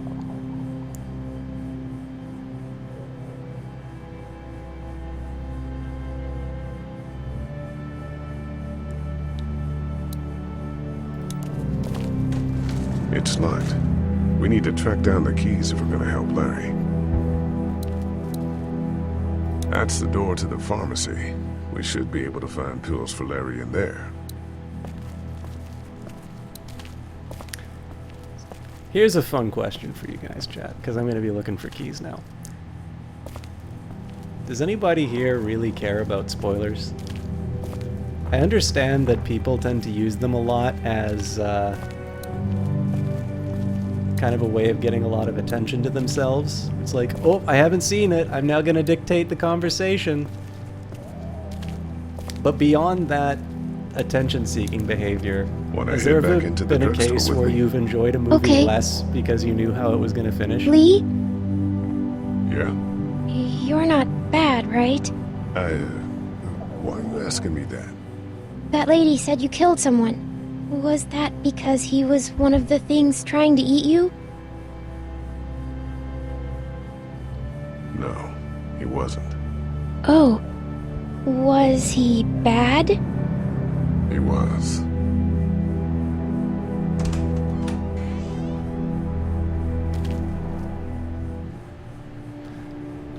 In one sense, I do. I think I'm a little bit more annoyed by the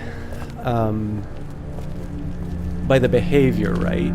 So, like, clearly, if somebody's going in with an intention of, if somebody's going in with the intention of ruining an experience for someone, then I think that is the same as, I don't know, like...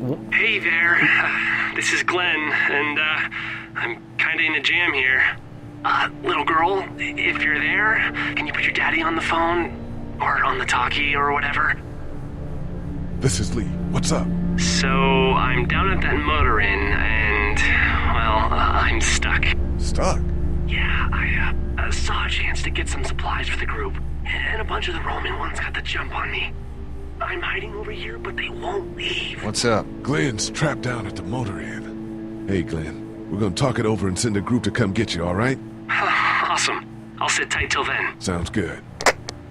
I'm gonna hold on to this until we get Glenn back, okay?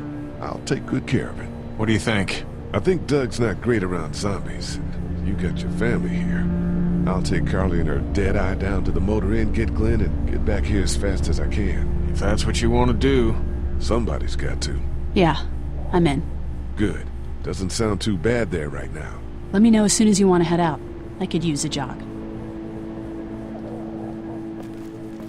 So there's like, the idea here is that if somebody wants to willingly ruin something for somebody, it's, you know, it's just like, I don't know, like passing gas in an elevator or something like that. Like, basically, you know, it's bad in the sense that, like, clearly the motivations behind it are bad. But I'll give you a good example. Like, there's a movie, it's an old movie now, The Usual Suspects, which has got a really good twist ending. But I have enjoyed The Usual Suspects on subsequent playthrough, the pills are in there. Plays, because all of the preceding moments coming up to it. And of course, the thing that, I don't even remember the guy's name anymore, I just know his name ended in 12. The thing that's so funny is Lee dies in the end gives me nothing. It's like, I'm clearly playing as this guy, right? And when you're at the end of a story, it's also somewhat implied by the fact that I know there are 2 sequels to this game and you don't see him on the cover, but you do see Clementine. The Usual Suspects is a very good film, The Immortal Geek. I definitely recommend it. I think it still holds up.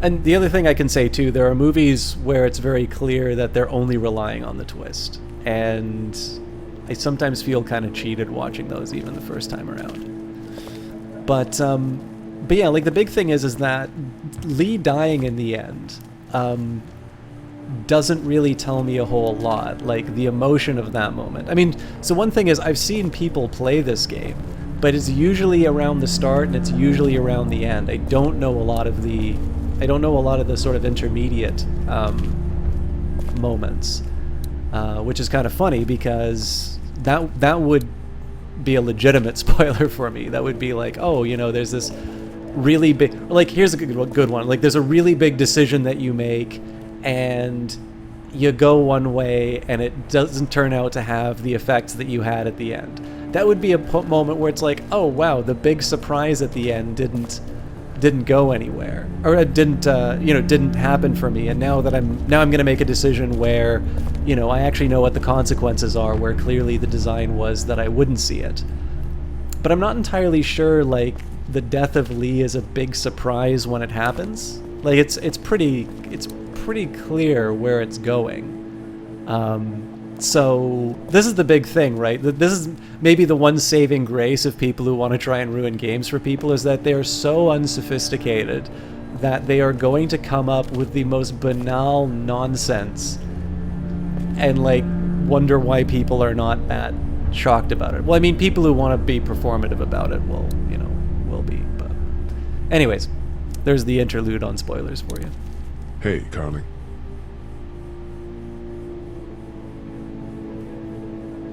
That radio sign-off didn't sound too good. Are you okay? I'm fine. I don't believe her. You don't have to be. It's traumatic. I'm sure some people got out. Maybe they're all being rescued. Then again, maybe not. Hey there. You ready to head out? You got it. You? In a minute. I feel like I should get let me know. If I walk out without the keys, that's a problem, but some games that you're pumped for, when you play them, you disappear from social media to avoid spoilers. Yeah, this is the one thing that has always bothered me about, like, there has to be a way that we can have a conversation about games and moments that doesn't involve people becoming hermits, and doesn't like cut off people's ability to talk about a game. So like I think there's some fairly clear guidelines that you can set up, right? Which is, if somebody is playing the game and you go into chat and you tell them how to play the game, or you tell them what's coming from a moment past, what they're at, you don't need to be a rocket scientist to figure out that what you're probably doing is revealing information that's we need to track down the keys if we're going to help Larry. That's not that the streamer couldn't know about. If you're really like a group of people and you're talking about it, and it's like, oh yeah, there was that really great moment. I mean, there's definitely ways of phrasing things right. So it's like, oh hey, I had no idea that you turned out to be both the father and the son, or something like wild like that. Clearly you're revealing sort of private information.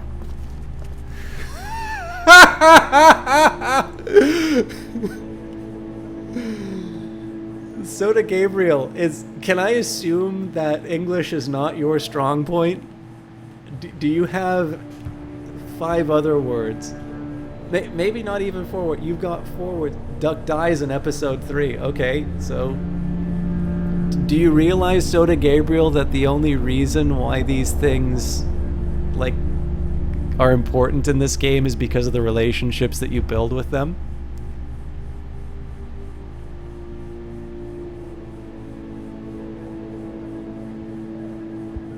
Keep it coming. Get it out of your system. I mean, the longer I spend here, the longer it is that you're not in a stream that actually cares about this shit. Out of curiosity, Soda Gabriel, what do you do for a living?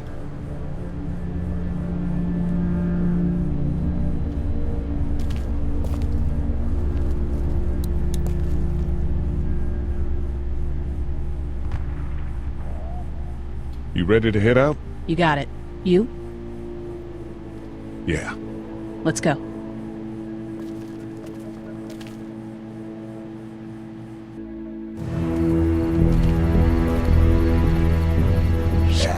Get down!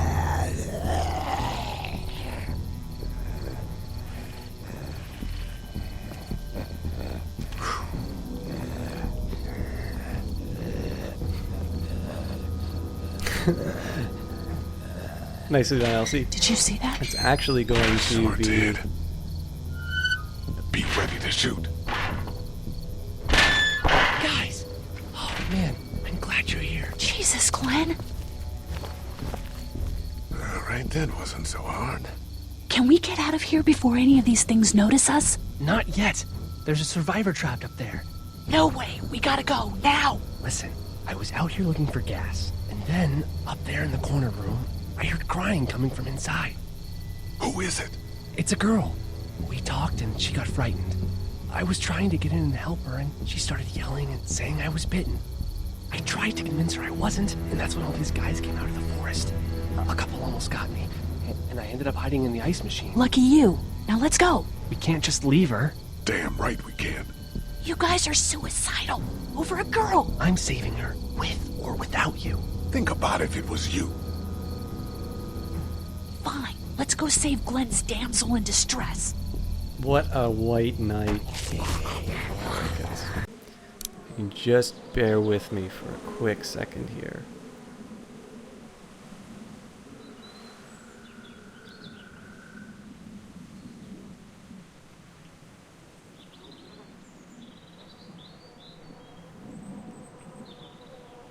So the real shame here is that when I went to go take a look at Soda Gabriel's profile, there's only 3 people that they're following, which is Sivan Alex, Miss Jennifer, and Boogie2988.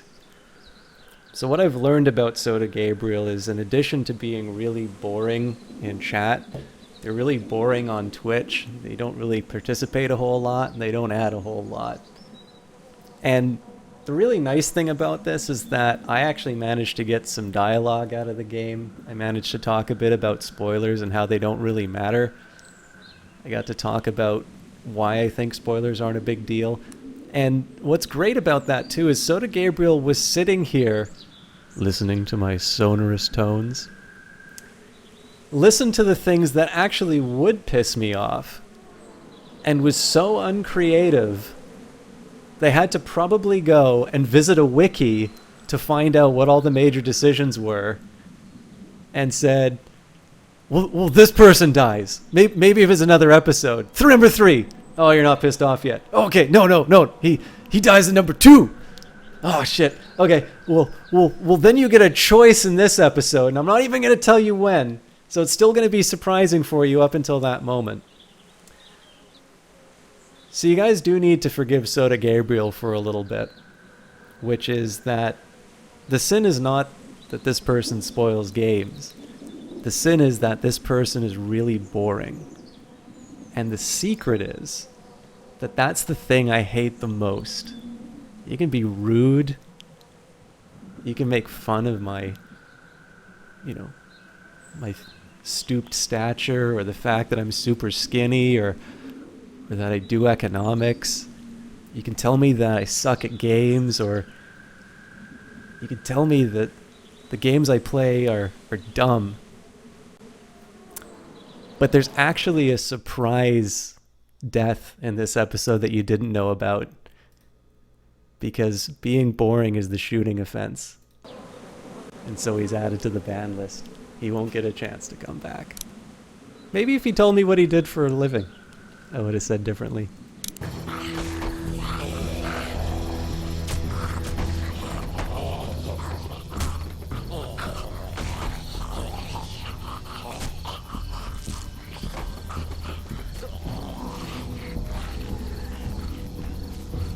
One day I'll meet a creative troll. We don't know how hard it's gonna be to get her out of that room. Yeah, it's boarded up. So we have to kill every one of them in here. Quietly. Noise attracts these things. Now let's have a look around. There's a pillow over there. That's about as far as I got when it came to supply gathering. I might have an idea for it.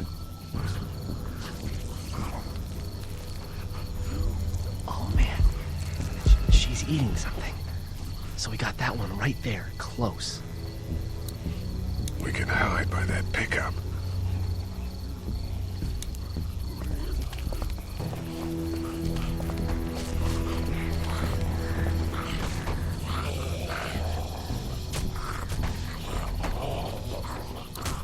I wonder if there's anything in the pickup.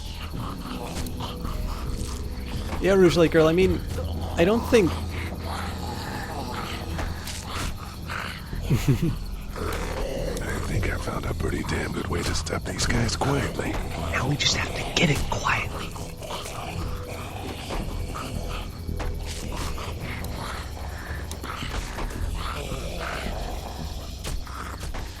Alright, I'm thinking we gotta get the pillow.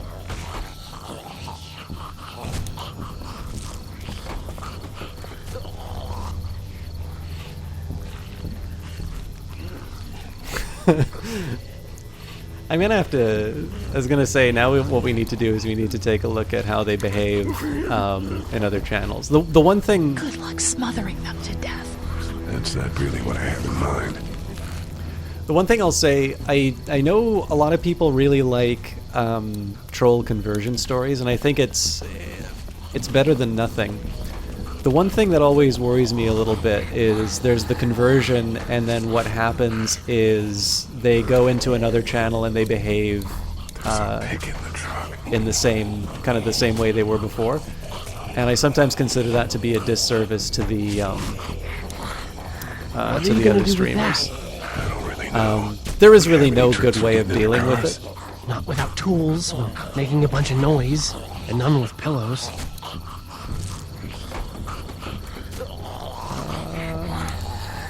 What are you gonna do with that? I don't really know. Do you have any tricks for getting into cars? Can't I just... Without tools, making a bunch of noise, and none with pillows. I thought I was gonna hold up the pillow to make it quiet.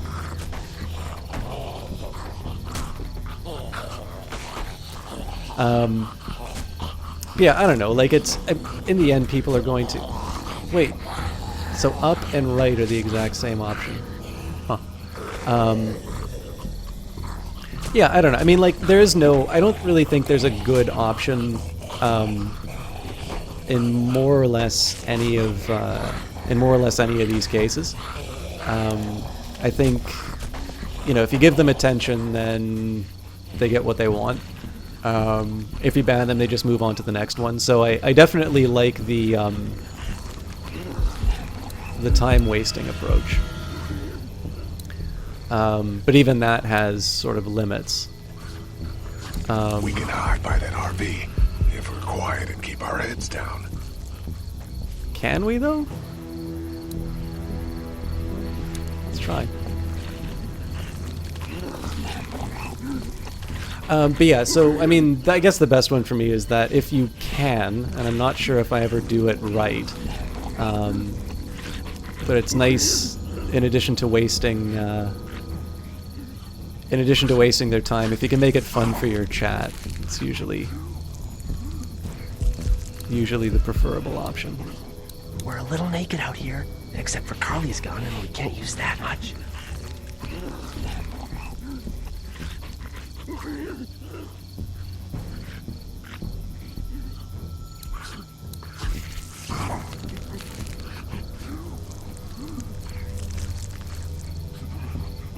Hey, Pyron Jade, it's great to see you again.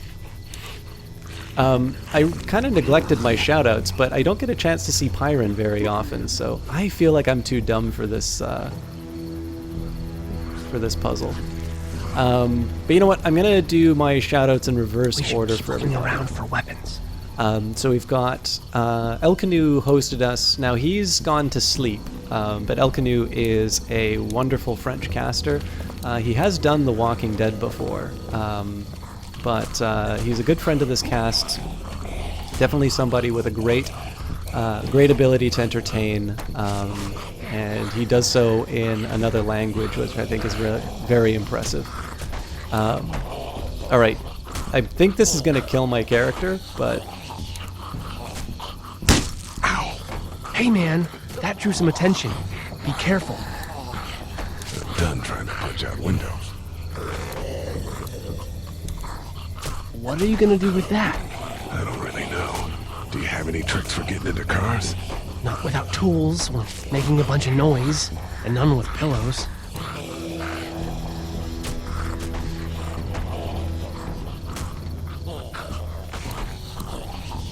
Get out your gun. But the noise. Just follow my lead. Stay right behind me. Are you kidding me?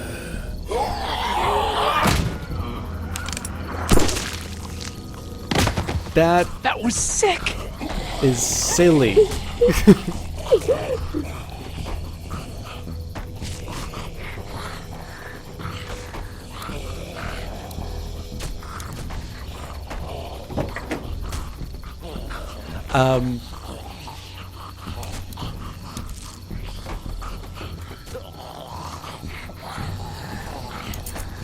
In any case, We've got Jesse Quill who hosted. Jesse Quill is one of the major reasons why I'm streaming The Walking Dead. Spark plug. You should hold on to that. Could come in handy. Sorry guys, I just need to sneeze. Maybe I don't. I'll get the shoutouts out of the way while we're in the pause screen. Hope you can come to these streams more often. It's getting late. Have a good night, everyone. Thanks, The Immortal Geek. I'm sorry, I know you probably came for some Walking Dead gameplay, and I was quite slow in going through it, but it's late for me tonight as well, so... and I've got my shoutouts to get out of the way. But I appreciate you stopping by. I'm glad you could... and thank you very much for standing up to the troll in there. As you can see, I like to think I have a way of handling them, but... I appreciate you dropping the follow, and I would consider myself very lucky if you came back. So if you check out the Twitter, I'll say when I'm doing Walking Dead next. So what else did we have? Jesse Quill. Oh yes, Jesse Quill, of course, my one of my favorite casters, my only mod. And she has been doing... It's a shame, actually, because she's been doing some casts while I have been... well, I've been streaming, so I haven't been able to watch her play a game lately. But she's been doing a game called Perception, which deals with... I always thought it was a game about echolocation, but she says it's about synesthesia, which would be really interesting to do in a game. I've never... It's almost kind of like trying to show people a fourth dimension, like you can only sort of approximate it, but... again, I haven't had a chance to watch her do that. So there is a style of shout-out which is very funny, and Jess will know exactly the person I'm talking about when it comes down to it. But there are people who like to pretend that, you know, they're your best friend, and they will talk about and like how much they love your cast and what a big fan of your cast they are. And then they will make reference to things that you have not just not done, but like specifically have abandoned and been very clear on your cast about why you've stopped doing a particular thing. So I don't want to be one of those casters with Jess. I get a tremendous enjoyment out of her casts, and I think she's a wonderful caster, but I have not been able to watch her lately. So what I can do, though, is speak to her ability to do story-based games. I had a tremendous time watching her. The first thing I ever watched her play was Walking Dead 2, as I mentioned a little bit earlier. And she has a background in psychology, which makes her really wonderful to talk about characters' motivations and the themes behind the games. So she definitely had she definitely has a way of dealing with games like these. And if you guys like games like this, she is my highest recommendation for these. And not to be outdone, we have got a superstar in the cast. We have got Pyron Jade, who I no longer remember what game you originally found me with, Pyron. But Pyron is a German caster. I always kept calling her Polish because I know her through the GOG stream, and of course because of the connection with CD Projekt, I assume everything connected with CD Projekt is Polish. Even Kilgore Trout is clearly from Poland. But Pyron Jade is a very talented German caster. Or rather a caster from Germany. She speaks in... was it originally Sid Meier's Alpha Centauri? That's fascinating. Because I know I did that during my my 1,000 follower cast. That's really neat. But in any case, Pyron is a great caster. I remember her mostly for her Legend of Grimrock playthroughs. Now, she's done much more. I've seen her do Hot Tin Roof, where everybody was sort of acting an individual role. I thought she did a wonderful job with that. And she is somebody who I recommend for watching not just on her own channel, but the channel where I sort of got to know her better, which was the GOG channel. She is a major reason why I've become involved in GOG. And originally that was just because she sold the stream team so well, and that's of course led us to see some other individuals that are friends of this cast and people that we like to host when we can. So this would be Outstar Walker, who's sort of the queen bee of the GOG team, and Kilgore Trout, who I tend to host in the evenings. But again, if you want to see Pyron sort of in her natural environment, I want to say, and you're not following it, I would recommend checking out the GOGCom channel, and there's two reasons for that now. because not only is Pyron Jade an excellent caster in her own right, she's also one of the few people who I've seen do sort of like family-friendly games, and she does them very well, because it's easy to dismiss sort of like family-oriented games as you know, maybe beneath you or something like that. But she makes it fun, and that's one of the best things I can say about a caster is when you watch them play something, especially something that you never would have seen before, and you're like, you know what, I really got to try this now. That makes sense, Pyron. Although I know you've said that before, and you sometimes do some casts on your own channel. But yeah, it's only streaming on GOGCOM that's whenever I've gotten a chance to see you.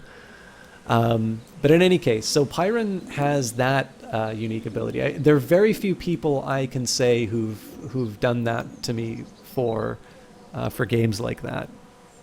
But on top of that, Pyron, at least from the context I got, put some considerable effort on selling me to Outstar Walker to guest star on the GOG channel. And of course, the decision was very natural. It was Alpha Centauri. I was hesitant to say that Alpha Centauri was the first game that she watched me play, because of course that's become the sort of this touchstone for me and the GOG team.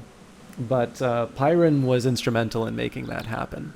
I'm not accustomed to getting invited to do things like that, and I had a really great time streaming for the GOG channel. So she's the reason it happened, and it's definitely, you know, it's nice for me to talk about the nice things that she's done, because she's an incredibly talented caster in her own right, very busy person, but absolutely worth it. And again, the GOG channel, both in terms of entertaining me and in terms of giving me things like, you know, an affiliate status, and basically just being a great ambassador for that distribution platform.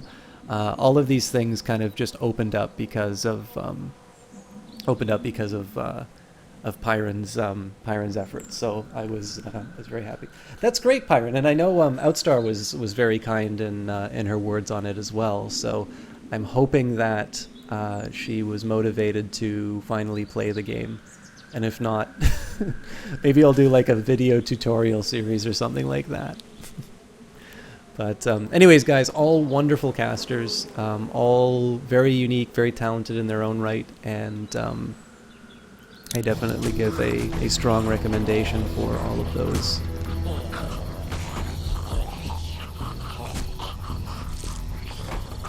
All of those casters.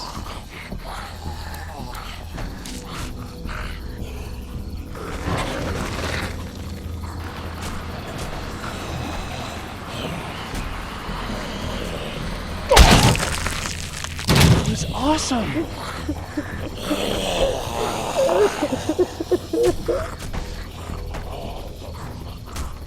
Maniacs! Wait a minute.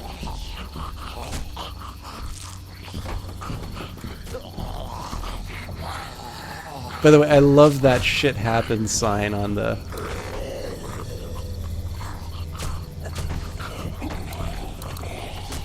There's a pig in the truck.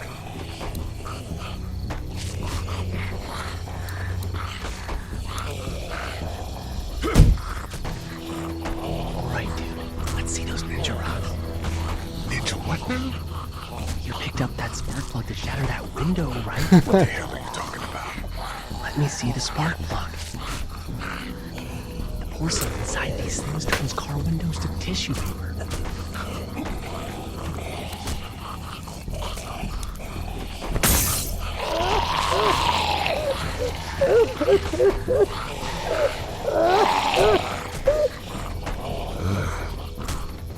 This is like Sierra and LucasArts adventure style puzzle solving. That could scramble a brain pretty good. That's exactly what I was thinking.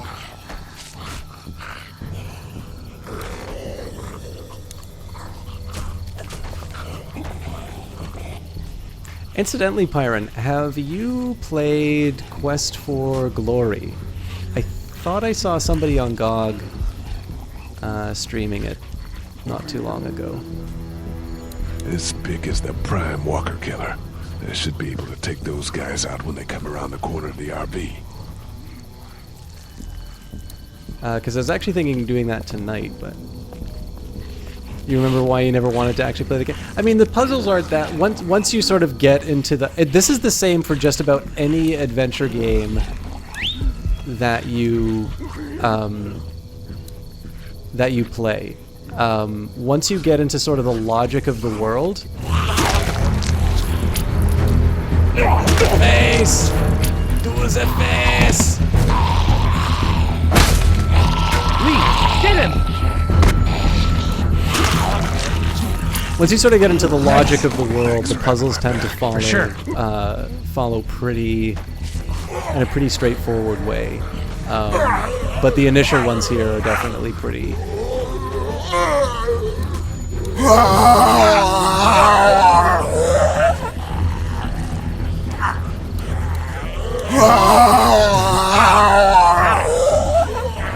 Can't get me, Stumpy.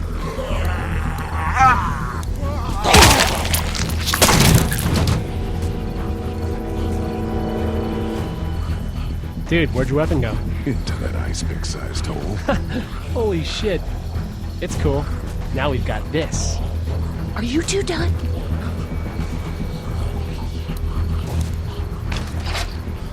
Two more. That should help.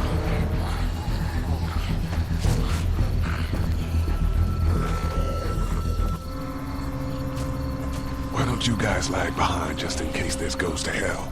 Okay, we'll be right behind you.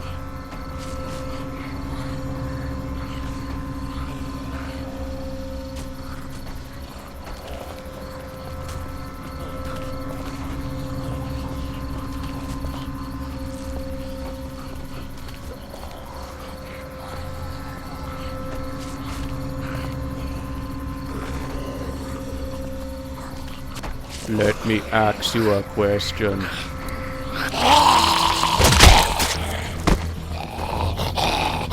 Let me ask you a question. Rad. Sorry, I don't have any good one-liners. Alright, let's go The Shining on this motherfucker. Hello in there.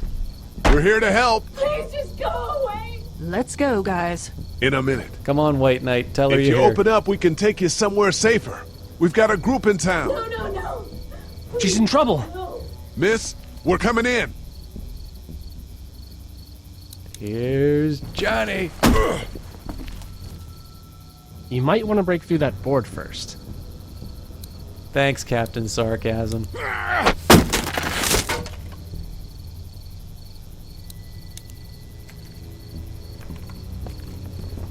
Stop! Just stop! I'm coming out.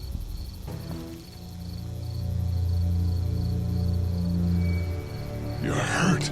Oh, God. I said stay away. We need to get you help. It's too late for that. Select Guys, the pistol, she's then been select bitten. your What? girlfriend. I told you, I said go away! I'm bit! But you wouldn't just leave. Let's calm down. You could be fine. I won't be fine. My boyfriend was bitten. You get sick and you die, and you come back and you kill anything you can find. You have a boyfriend? Glenn. I don't want that. It's not Christian. Please, just leave me. Please go.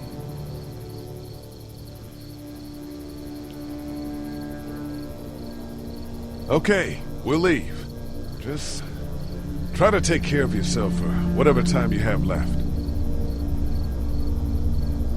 You have a gun. So? Can I borrow it? Suicide ain't borrow? Christian, lady. Give it to me. I can just, end this, and then there's no problem. Whoa, whoa, whoa. Please, I don't want to be one of them. They're satanic. Listen. We gotta conserve ammo. Give it to her. What? You can't be serious. Do it. No!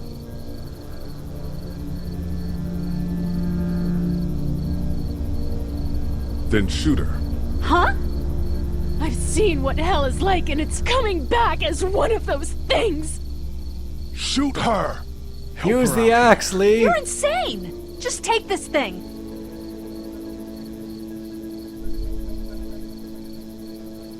Thank you so much. I know how terrible this must be. We can't watch this. Let's go. I'm We watching. can't go Johnny. yet. What? Why not? Because somebody needs to pick up the gun. Can't leave it. You two go on. Okay.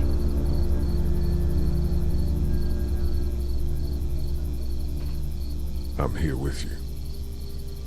You're a good man.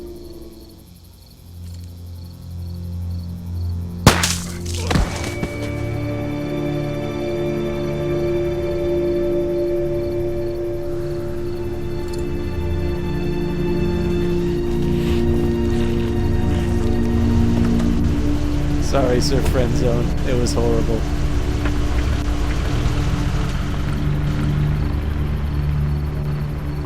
Am I not taking this game the way it's Everyone intended? all right? Yeah, we had some close calls, but Glenn is fine and, well, yeah, we're okay. I've got a few cans of gas for your pickup in the trunk of my car.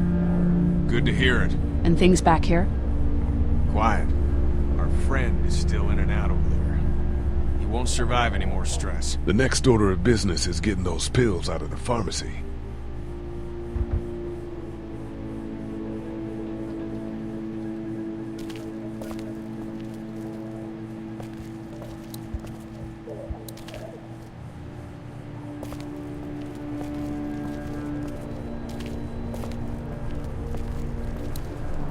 How we doing? Good. Want to go have a look around outside? Let's have a look around. Okay. I can't reach that brick. Presumably there is some purpose to this other than to talk with Doug, but it is totally beyond me. It's a combination lock. Hey man, what are you doing? We can't even think about going out there unless the keys are out there for sure.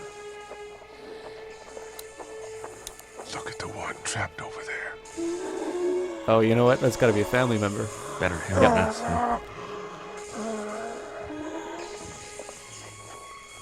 Oh shit. What?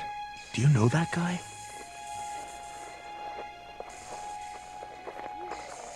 He could be a drugstore employee. So you're saying he might have the pharmacy keys? I'm saying he might have the pharmacy keys. I don't know. Could be anybody, you know? They start rotting and get all chewed up and... Shut up, Doug.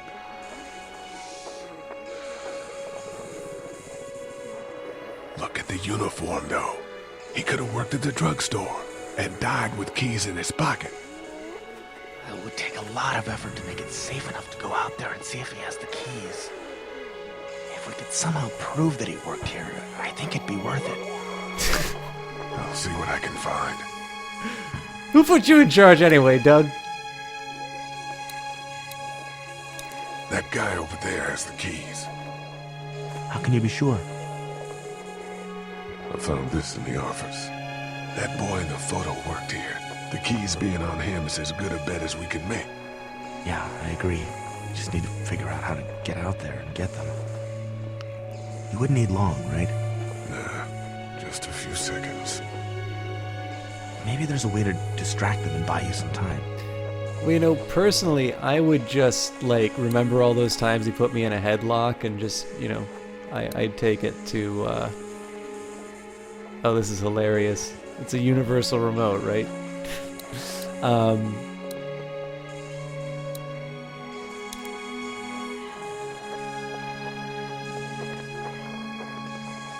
Think you can do anything with this? You know what I could do? What's that? Oh, he's got hardcore hacking powers. It's universal. I could program it to work with those TVs across the street. Just hope the power's still on. Yeah, because nerds know the You can codes just for do that? every single universal remote. Well, I memorized all the codes when I was in AV. Oh my Let's god. try. Well, at least they addressed it. Well fucking done, Doug. All that dork nonsense might save a life. Who's to say it already hasn't? Yeah, so in fairness to the game, they totally justified that. That got a few of them to take notice. I feel like an ass now. But not enough.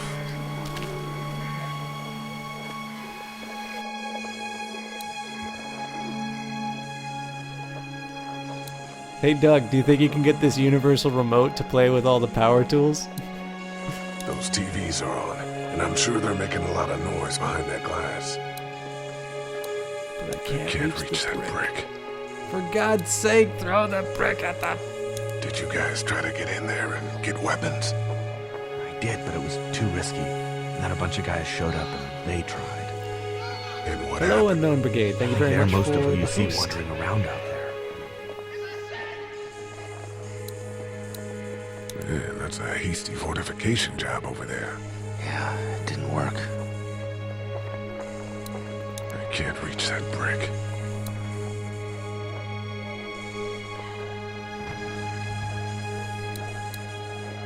Doug, you want to get this door open? About that. You've got the combo, right? No. Did anyone ever have it? Look, man, there were a lot of those things trying to get in here. And now we can't get back out onto the street. We're also party to some egregious fire code violations.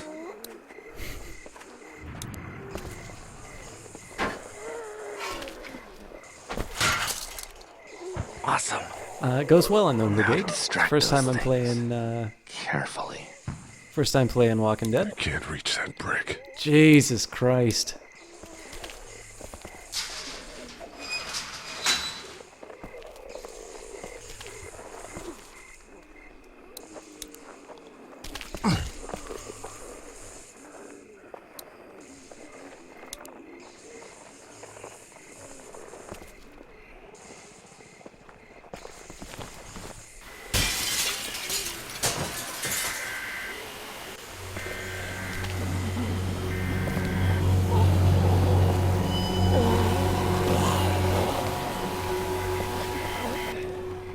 Now's the time.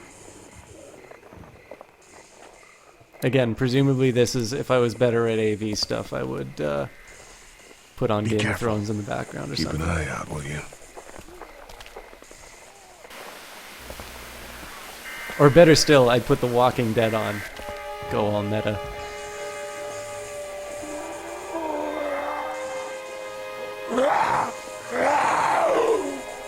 Hey, bud. Let me ask you a I don't know what question. happened to Mom and Dad, but I know if you were there, you would have died for them. So, yeah. I'm gonna assume that's what happened.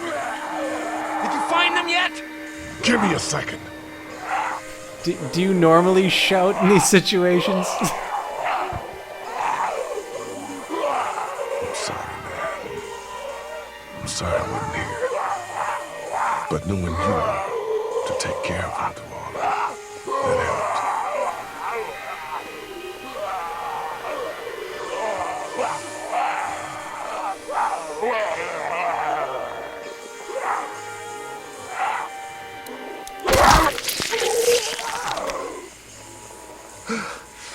Hit him again, Lee!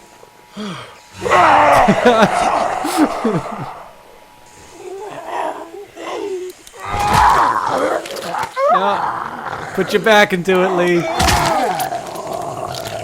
Alright, honestly, this is, you're just getting back at him for all those times that he was mean to you. There you go. Alright, now make him jump back. Yeah, totally hit him again.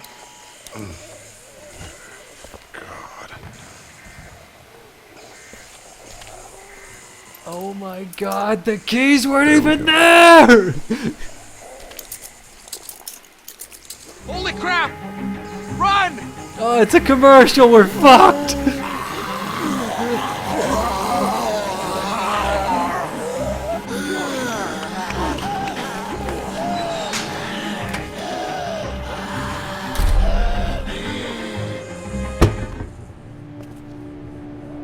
Man, that was close. But we did it. It's all that matters.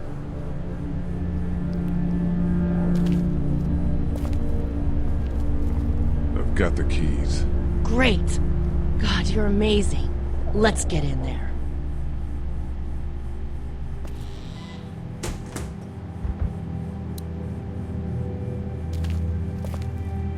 Can I take the cane and pretend I'm Dr. House? I really like this theme in this room, by the way. I like for the music. Oh no. You idiot. We gotta hurry.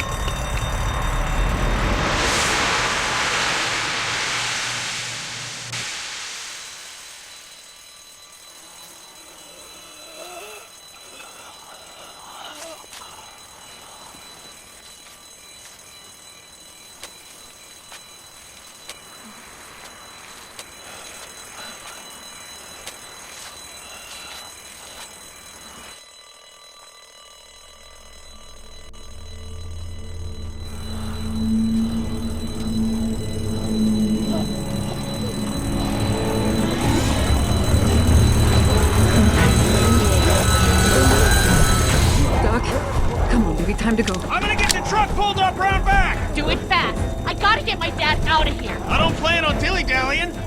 Honey, take Duck What does into the the office and alarm barricade do the for living stress hell out out of the of door behind me. curiosity? Glenn, when you hear me honking in the alley, start getting people out of here. You got it. Doug, Carly, and Lee, you guys make sure our defenses stay up till then. And Lee, I better take that axe in case I run into any of them on the way to my truck. Here you go. That door's not locked anymore. Shit! You three, get on it! I'll get back as fast as I can. Stay away from the windows. Dad, we need your help, please, sir. Lee, if we don't make it through this, you should know that I think you're a great guy. Are you hitting on me, Doug? Gee, thanks, Doug. If we don't make it through this, you should know. I should know what? Huh? You said I should know. You don't want to encourage him, do you, Doug? On it. Are you sure? Shit! Oh, shit! Okay, then. Clementine, can you look for something to stick in between the handles? Something real strong, okay? Okay. Doug's arm. Clementine, did you find anything? Nothing. Wait. That window is screwed. Go!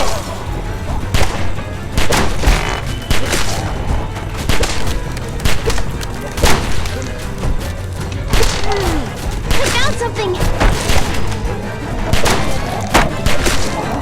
That cane had sentimental value, Glenn.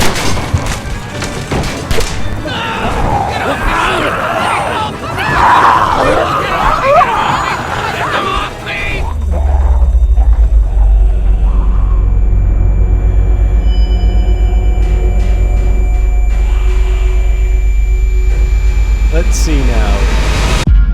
Cute girl, or... Yeah, not even looking at Doug.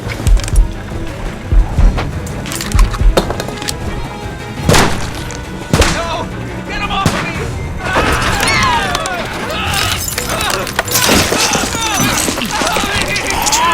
Oh, God. Let's go! Well, I don't know about you guys, but I really feel sad that that choice was ruined. You gotta move!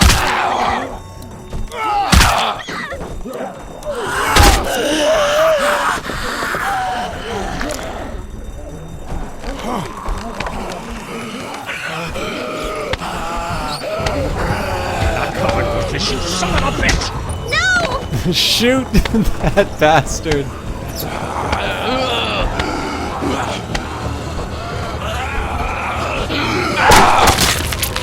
I'm not letting somebody else get That's a eaten today. nice moment. I Especially genuinely a good thought he was friend. gonna whack me in the head with that.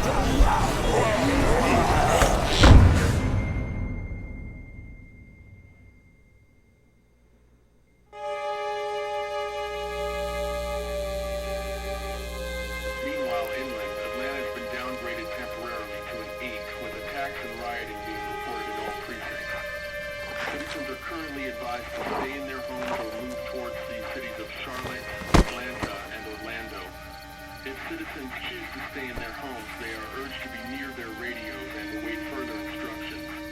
Moving to the cities of Charlotte, Atlanta, or Orlando may become necessary in order to ensure the safety of all citizens. That was so awesome. Meanwhile, inland, Atlanta has been downgraded temporarily to an 8, with attacks and rioting being reported in all precincts. Citizens are currently advised to stay in their homes or move towards the cities of Charlotte, Atlanta, and Orlando. Citizens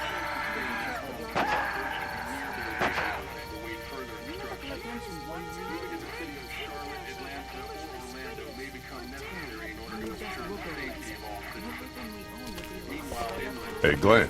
With uncountable severe emergencies in all counties, Georgia's cities and their current level of disaster are as follows. Atlanta, Stage 9 catastrophe. Augusta, Stage I think I need to go. To Atlanta? Yeah, I got friends there. And I just can't stay here knowing that they could be trapped in that city. Sounds like nobody knows what's happening there. When we left a few days ago, could have gone either way. I gotta take my chances.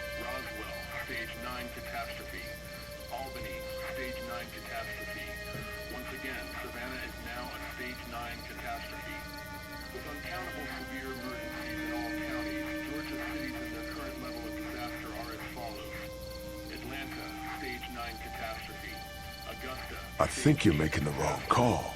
Maybe. But I'd rather make the wrong call and no than make the right call and not. I respect that. You guys be safe. We'll try. And Lee, you know, if this doesn't get better, people are going to give up. Like the girl from upstairs. Are you just gonna let them? You told Carly to give her the gun. Yeah, I did. Maybe you were right. I don't know how to handle something like that. Anyway, see you around. Pyron Jade, I'm gonna make the assumption that Stage 10 catastrophe means that there's no radio to communicate. Or, what I prefer is to imagine if the zombie outbreak is Stage 9, to try and imagine what Stage 10... Here, chat. I don't know how many of you there are right now. What do you think a Stage 10 catastrophe is? Hey, I will kid. give props to whoever whoever comes up with the best example. No problem. We have to take care of each other. Yeah, we do.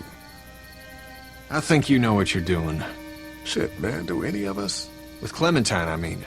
Earlier, you said you were clueless. I just want you to know that I look at you and I see the type of guy who figures things out. That girl's gonna be just fine. Thanks, Kenny. You got it. Kenny, I got a question for you. How do you grow a fine mustache like that? Sounds like my life, Jesse Quill. Incidentally, guys, if you want, there is... I can't remember if it's !Jesse Quill or !JQ. I'm pretty sure it's !Jesse Quill. There are a few... there are a few people in chat who have commands after them. I'm not gonna say who, though. How you doing, Carly? I'm okay. You know, considering. I do, yeah. I can't stop thinking about Doug. We couldn't have saved him, could we? I don't think so. Happened pretty fast. I know it's stupid. We just met. And he was such a...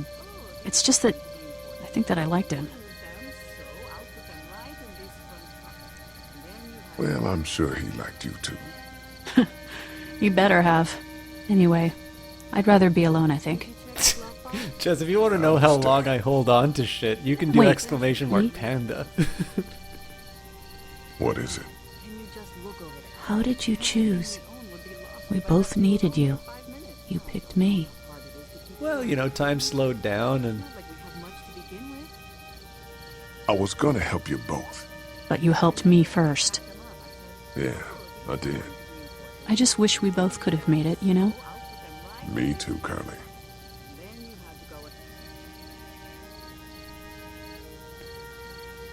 Actually, the funny thing about that one is that the individual people are really nice. Johnny Big Time is an example of one. So I don't really like. Obviously, I'm publicizing them now, but it's kind of more just because everybody sort of knows each other here. Dumatron had this mini gun on his shoulder. It's all like pow pow pow. I thought Super Dinosaur was toast, but you know what? He wasn't. Oh, and then. Hey, Duck. You want to cool it for a minute?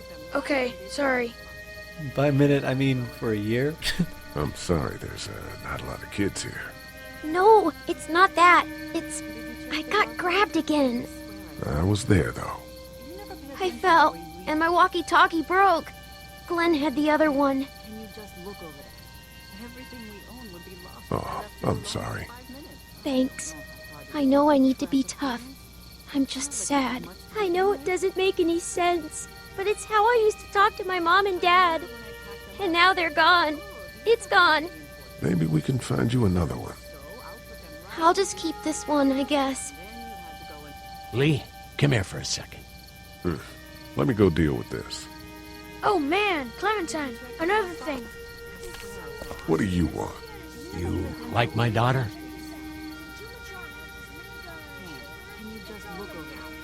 Her dad tried to kill me, so... Well, he did that because he knows that Lee Everett is a convicted murderer. And so will everyone else if you go near her. You hear me? I know who you are. And I don't give a shit about what happens to you. But if anything happens to my daughter or that little girl you've got with you, you watch your ass. Hey, Lee, do you have a second? Not anymore. My dad would be dead if it weren't for you. That guy Doug is dead because of me. You can't be like that. You're only one man. I don't know. We're lucky to have you.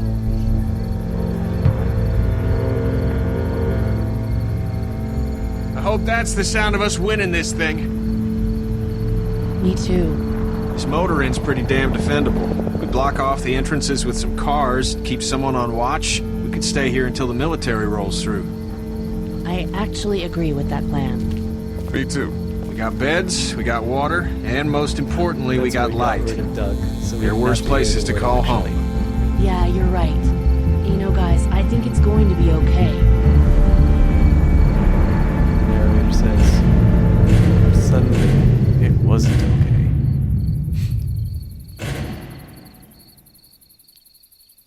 Huh. I'll admit, that's a softer ending than I thought it would be. It's not a bad, it's not a bad setup.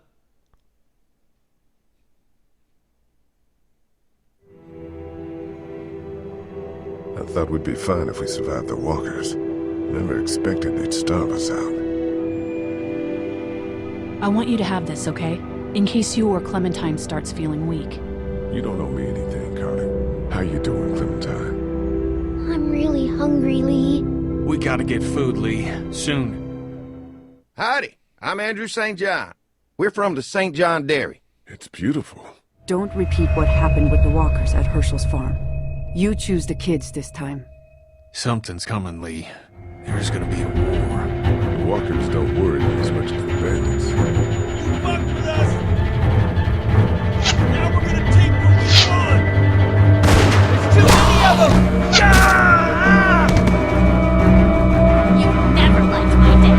Even back at the drugstore whenever you thought Kenny's kid was bit, you went out of your way to side against him. This isn't happening! No more, please! No more, please! Lee, please! Well, at least we know that Lee hasn't gotten any better with the axe. Oh, I'm sorry, guys. The volume was so much higher on this for the second half. I'm going to turn the volume down, so...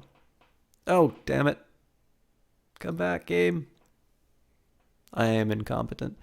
All right. 63% of players were honest. I was in the minority on picking Sean.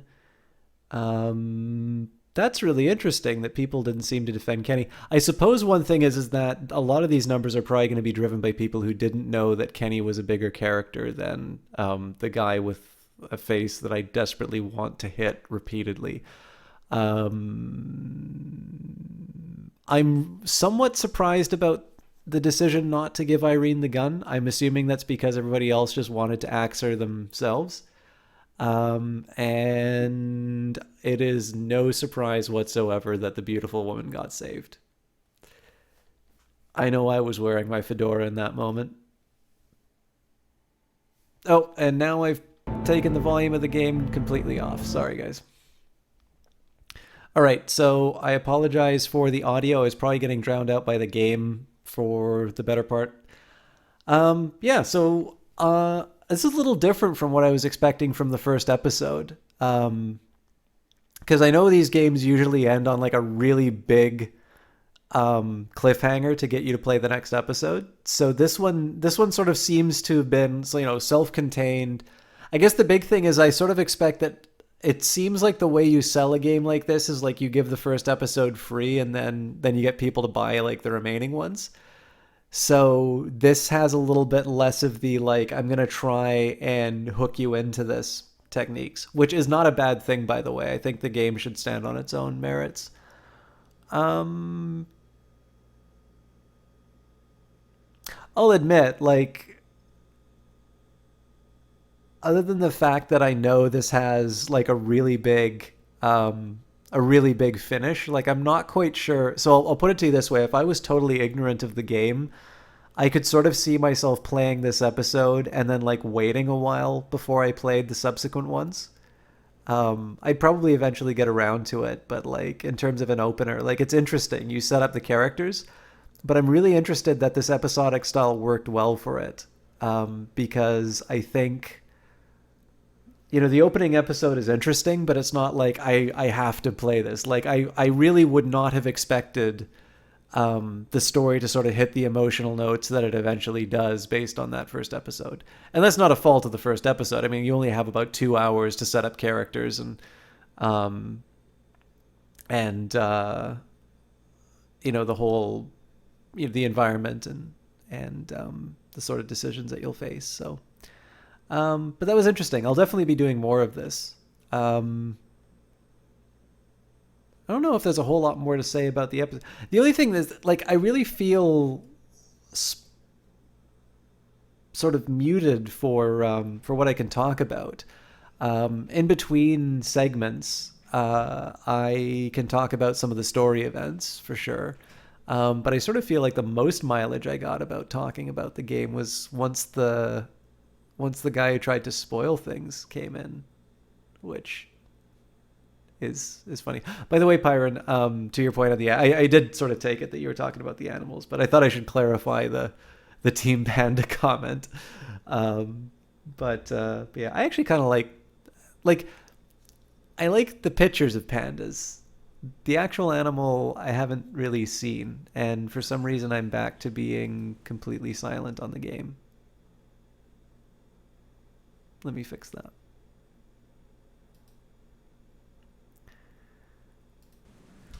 But I'll maybe get some advice. So first of all, are you guys interested in seeing the rest of this season? We have 4 more episodes. I'm certainly interested in doing them if you guys would like to watch them. If not, I'm happy enough to play this on my private time. But I'm assuming this is a terrible thing to ask at the end of cast, because anybody who stayed probably wants to see more of the... All right, Elsie really likes this, so... I know Jess would really like to see more. Okay.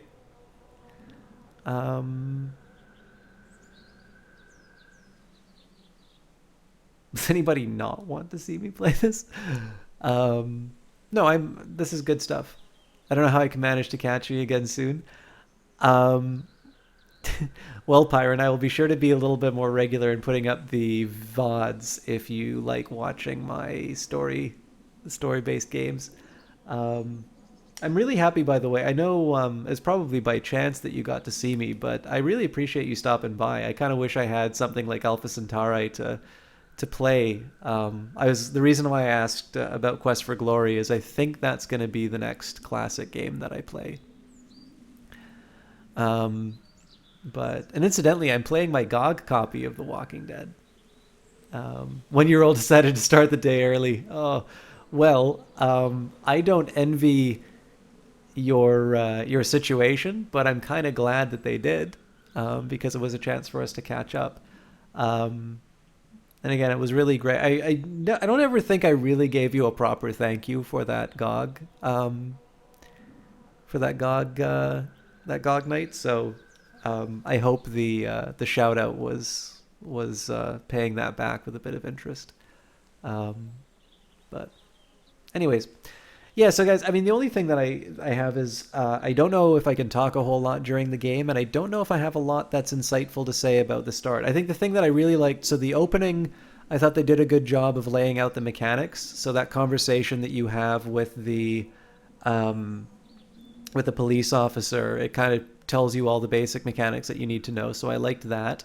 Obviously, the heightened level of activity for the police cars was also a nice little touch.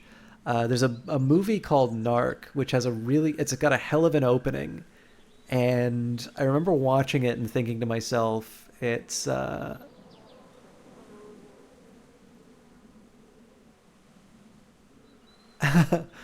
Well, Pyron, I really appreciate it. And I had no idea that was she was watching me in secret.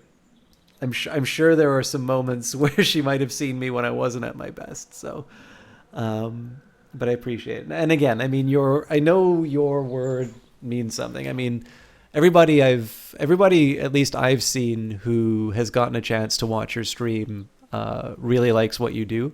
I've had a lot of fun with it. And again, you really did I could not have asked for a better introduction to GOG, both in terms of a stream team and people who I enjoy watching, as well as the, the affiliate program, and just generally like the people who've made me feel really welcome and really supported, in addition to people who I like supporting. So, a lot of that I owe to your efforts. You've been a wonderful ambassador for that team. So maybe we'll both take a bow on this. But yeah, so I mean, in terms of The Walking Dead, the opening, I quite like the opening sequence. I thought it was a good setup. When I was talking about Narc, like it's a really impressive opening, and it starts with a car alarm going off. And like from that moment, you're already on edge, and then it's just got a whole bunch of chasing and danger in that. It's a really well done opening, and it's a similar idea, maybe at a lower key, that's introduced in The Walking Dead. Clem is obviously an adorable character. I thought Lee falling all over the place was a little funny. I mean, it's justified. I did make fun of the game for a couple of things where I really shouldn't have, because they did cover it. But I know it's fun. I do sometimes deal with these things by poking fun, because the secret on those, some people get really annoyed when I maybe take a stab at a game that's a real favorite of theirs. Generally, if I'm mocking a game and I'm still playing it, it's because I like it. If I'm mocking a game mercilessly and I stop playing it, that might mean that I didn't care for it that much. But usually when there's something I don't enjoy playing, I'm frank about it. I try and explain why it isn't for me. But I try not to... I save ridicule for people like that troll, so... You do wonder what hardcore anarchists think about the society portrayed in The Walking Dead. See, that's a really interesting one, because like I know the zombie genre has been really good. So I mean, George Romero, who died recently, definitely used the zombie genre pretty much created the zombie genre for social commentary. And I mean, you seem to get sort of this Hobbesian kind of world usually in terms of The Walking Dead. And I mean, as you say, like there's definitely a type of political thinker that says that's not what would happen, that something like the zombie apocalypse could be the best thing that could happen. I mean, I suppose one thing that the hardcore so I don't really know that much about the Walking Dead world. I think the one thing that some people would say is that you have these groups which still have hierarchies and still have order. And of course, what happens once people start assigning leaders? Oh, they become bandits. Well, this is just, I'm sure there's probably a few like escape clauses for them. But I mean, I'll be honest with you, there's a reason I'm not an anarchist. I generally tend to, I'm very liberal in my politics, I would say. Like I tend to think that whether it's markets or whether it's individuals, I definitely tend to be one who, thinks that people should be permitted to make their own decisions, and anything that maximizes the information that they have for their decisions and their ability to decide is generally better. But it's really hard. So like I say that more so as a general principle, and I'm not quite sure how much information is conveyed with that. because clearly moral dilemmas are designed specifically to poke and prod at some of those moments where everything isn't tied up in a nice little bow, right? It's like, it's like saying something like, well, you should respect your parents. It's like, well, that's almost like that almost doesn't even need to be really articulated in most cases. It's like, well, what if you have abusive parents, right? Does it extend as an absolute rule? Why should I follow this rule? And I mean, then you can say, it's like, well, why are parents that important anyway? And it's like, well, are we, in the context of a philosophy course, that's totally fine to say. And in the context of normal life, that makes you sound really ungrateful. But the actual anarchists, wouldn't act like that, being that anarchists have a somewhat different ideology, not saying that there wouldn't be anarchy. Yeah, Rouge Light Girl. The other thing too, like the question I've always had on zombie stories are, I understand that there are, so like, the freedom of movement is one of these things that you can sort of rely on in the States. And so, clearly in an emergency, I do suppose there's an interesting question in terms of how far would this outbreak really spread? Is the analogy they're drawing like some kind of a disease vector?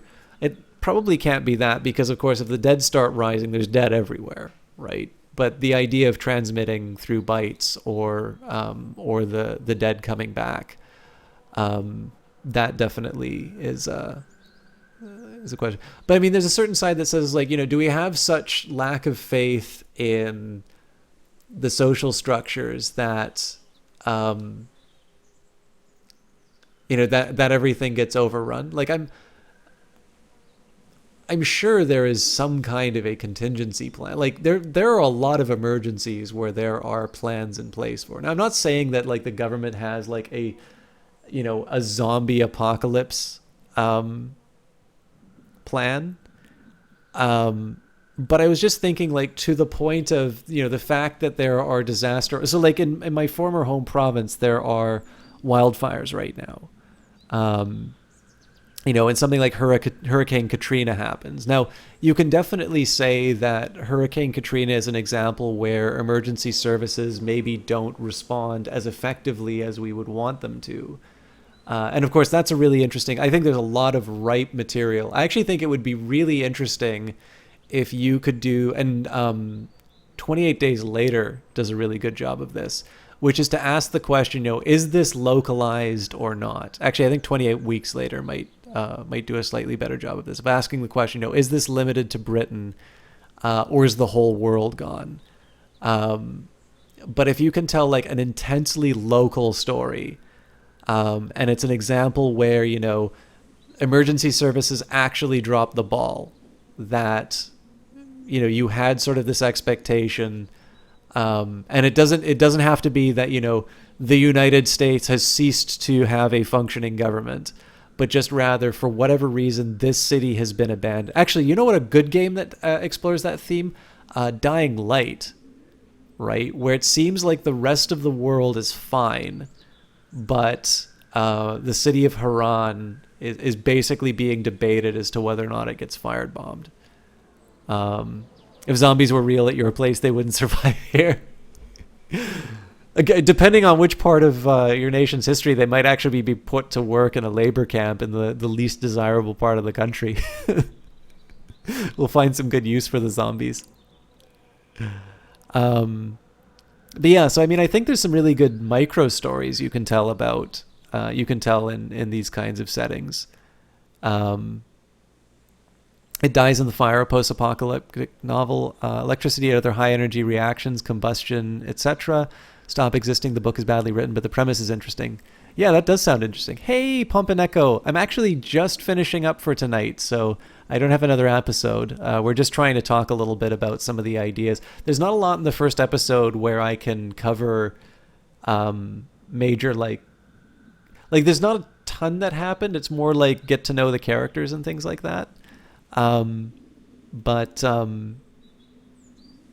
yeah, I don't know. I'm talking. The other thing is, like, anytime I talk about zombie settings and things like that, I don't know a lot. Like, I've seen 28 Days Later, 28 Weeks Later, Dawn of the Dead, the original, Night of the Living Dead, again, the original. I've seen Land of the Dead, which was like George A. Romero's return to the genre. I did at some point see Day of the Dead, but I don't remember it very well. And I've seen a couple of the Lucio Fulci movies. Like, I've seen the one where the zombie fights the shark. But I haven't seen The Walking Dead. I haven't seen the remake of Day of the Dead or Dawn of the Dead. Oh, I have seen Shaun of the Dead. I love the Queen bit. That has me in hysterics. But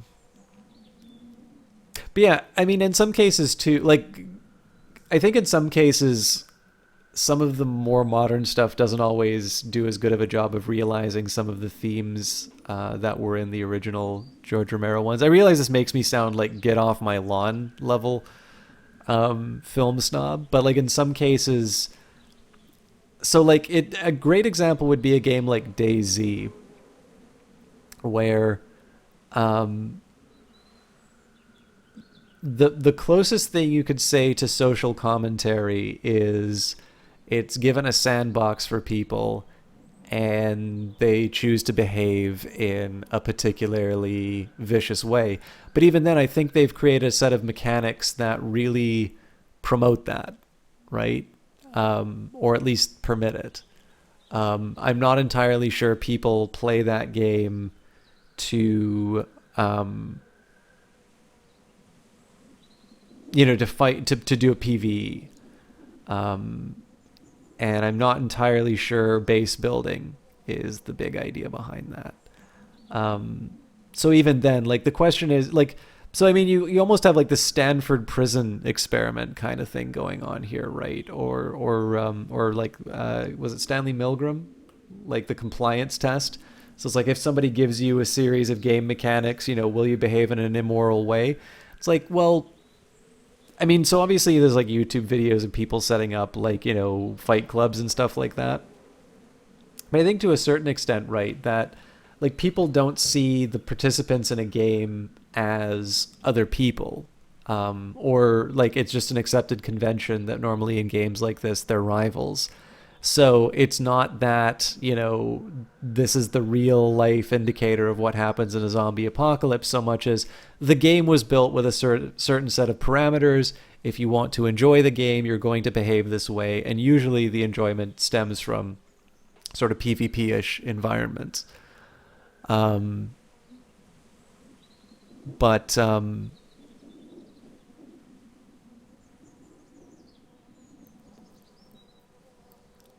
Like, I guess you're stretching a bit if you want to try and say that there's some kind of social commentary going on in something like DayZ. And yet Dawn of the Dead clearly is about consumerism, and it's about, I mean, I think that movie has aged quite well. So one of the things I like about The Walking Dead, and one of the reasons why I wanted to do this game series, was because it feels to me, at least in the case of the first game, they don't deal with a lot. Dawn of the Dead? Yeah, well, I mean, don't get me wrong. Like, I don't put this thing up alongside with, like, The Third Man. But I think I definitely think it's I definitely think it's I prefer it to most modern. Well, I can't even say most modern takes because I haven't seen most modern takes. But yeah, I think that game is that movie is better than I think people give it credit for. But I'm maybe not an overwhelming fan. Anyway, sorry, I'm going around in circles. I think one of the things that appealed the most to me about at least doing season 1 of this is that it really does seem to focus a lot on the characters, which to me is the most interesting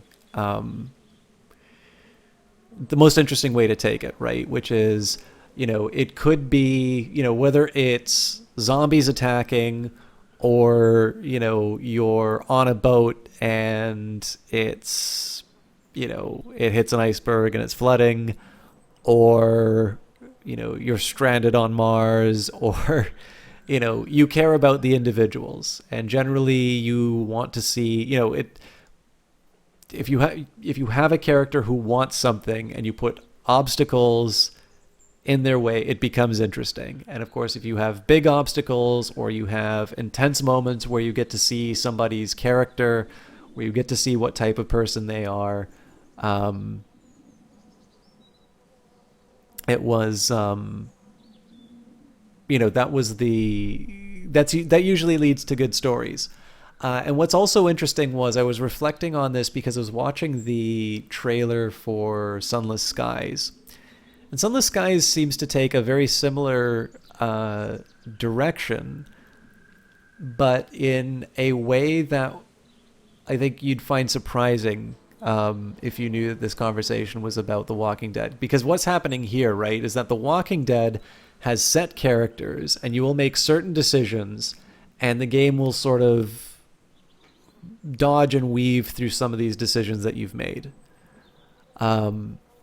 And what Sunless Skies seems to be doing instead is that you have a character which exists entirely in your own head. And the theme, Who Are You in the Dark, there will be certain things about your character that are revealed through the actions that you take in the game. More importantly, apparently, with subsequent captains, you will be able to undo some of the mistakes that they made in the past. And so this is another thing. It's a very similar set of themes, right? Which is that you are given intense situations and you are given moments to sort of test your character and reveal who you are. But where The Walking Dead sort of has a narrative that it wants to bring you along with, and your involvement with the narrator is narrative is one, do you care about the character? And two, you know, these nudges that you can do to the story, you know, are they sufficient in connecting you to them? In the case of Sunless Skies, it seems instead what they're doing is they're presenting you with a world which you can inhabit, and there will be a series of things that you can do. And in the end, your character is revealed through the decisions that you take. It's, again, not so much a sandbox, but in this case, they have I guess a little bit more confidence in terms of their ability to build a narrative in which you are given a bit more freedom. And while I know Alexis Kennedy is no longer out there, you can see that also reflected in sort of the style of the Horizon signal, where there's quite a bit of variety inside of it. You have quite a few different ways that you can react to the strange transmission, and you can sort of decide to react in certain ways that might be appropriate to your species. And as a result, you, in my view, are a little bit more invested, and you have a little bit more diversity in terms of the choices. So really I'd like to think of them as two just different ways of telling stories in games. And I may have a preference for one over the other, but that doesn't stop me from discussing the game or games like this. So anyways, I hope that was worth a little bit of extra chat. I think I have outstayed my welcome, and we should find somebody to host tonight. So sorry for the glitches tonight. I'm sorry I only did one episode. I will try to announce on Twitter if you would like to, if you'd like to watch the rest of the episodes. I'll also do a better job of putting the VODs up in a somewhat timely fashion. But thank you everybody for sharing the game with me. This was nice to do. And I'm going to try and get a little bit better at this. I'll do a really fast shout out because I know Twitch always switches around the names for me.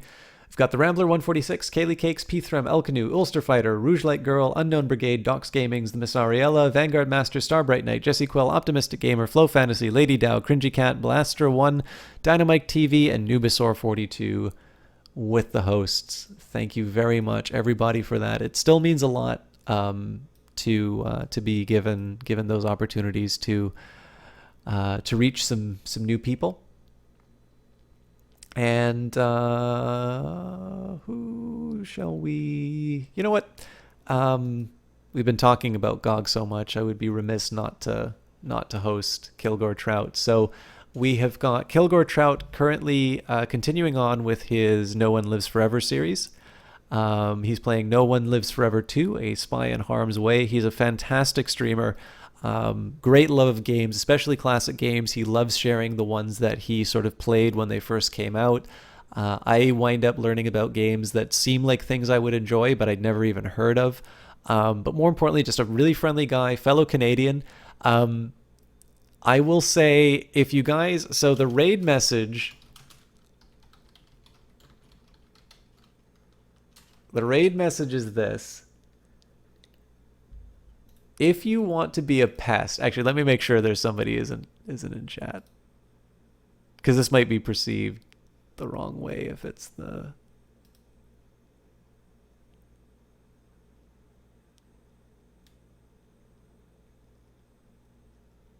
All right, so that's the standard raid message. I think this will be taken in the spirit in which it's intended, but if you want to write instead, we're tired of System Chalk's leftist shit, you can write that as well, and that is on me if that doesn't go well. Or you can just do the normal raid message. But one way or the other, we will host Kilgore Trout tonight. And as for me, I will see you guys on Friday. I don't know if I'll do The Walking Dead or not. If I do The Walking Dead, I'll try to do more than one episode. And as always, thank you everybody for your kind words. We will see you next time. Have a good night.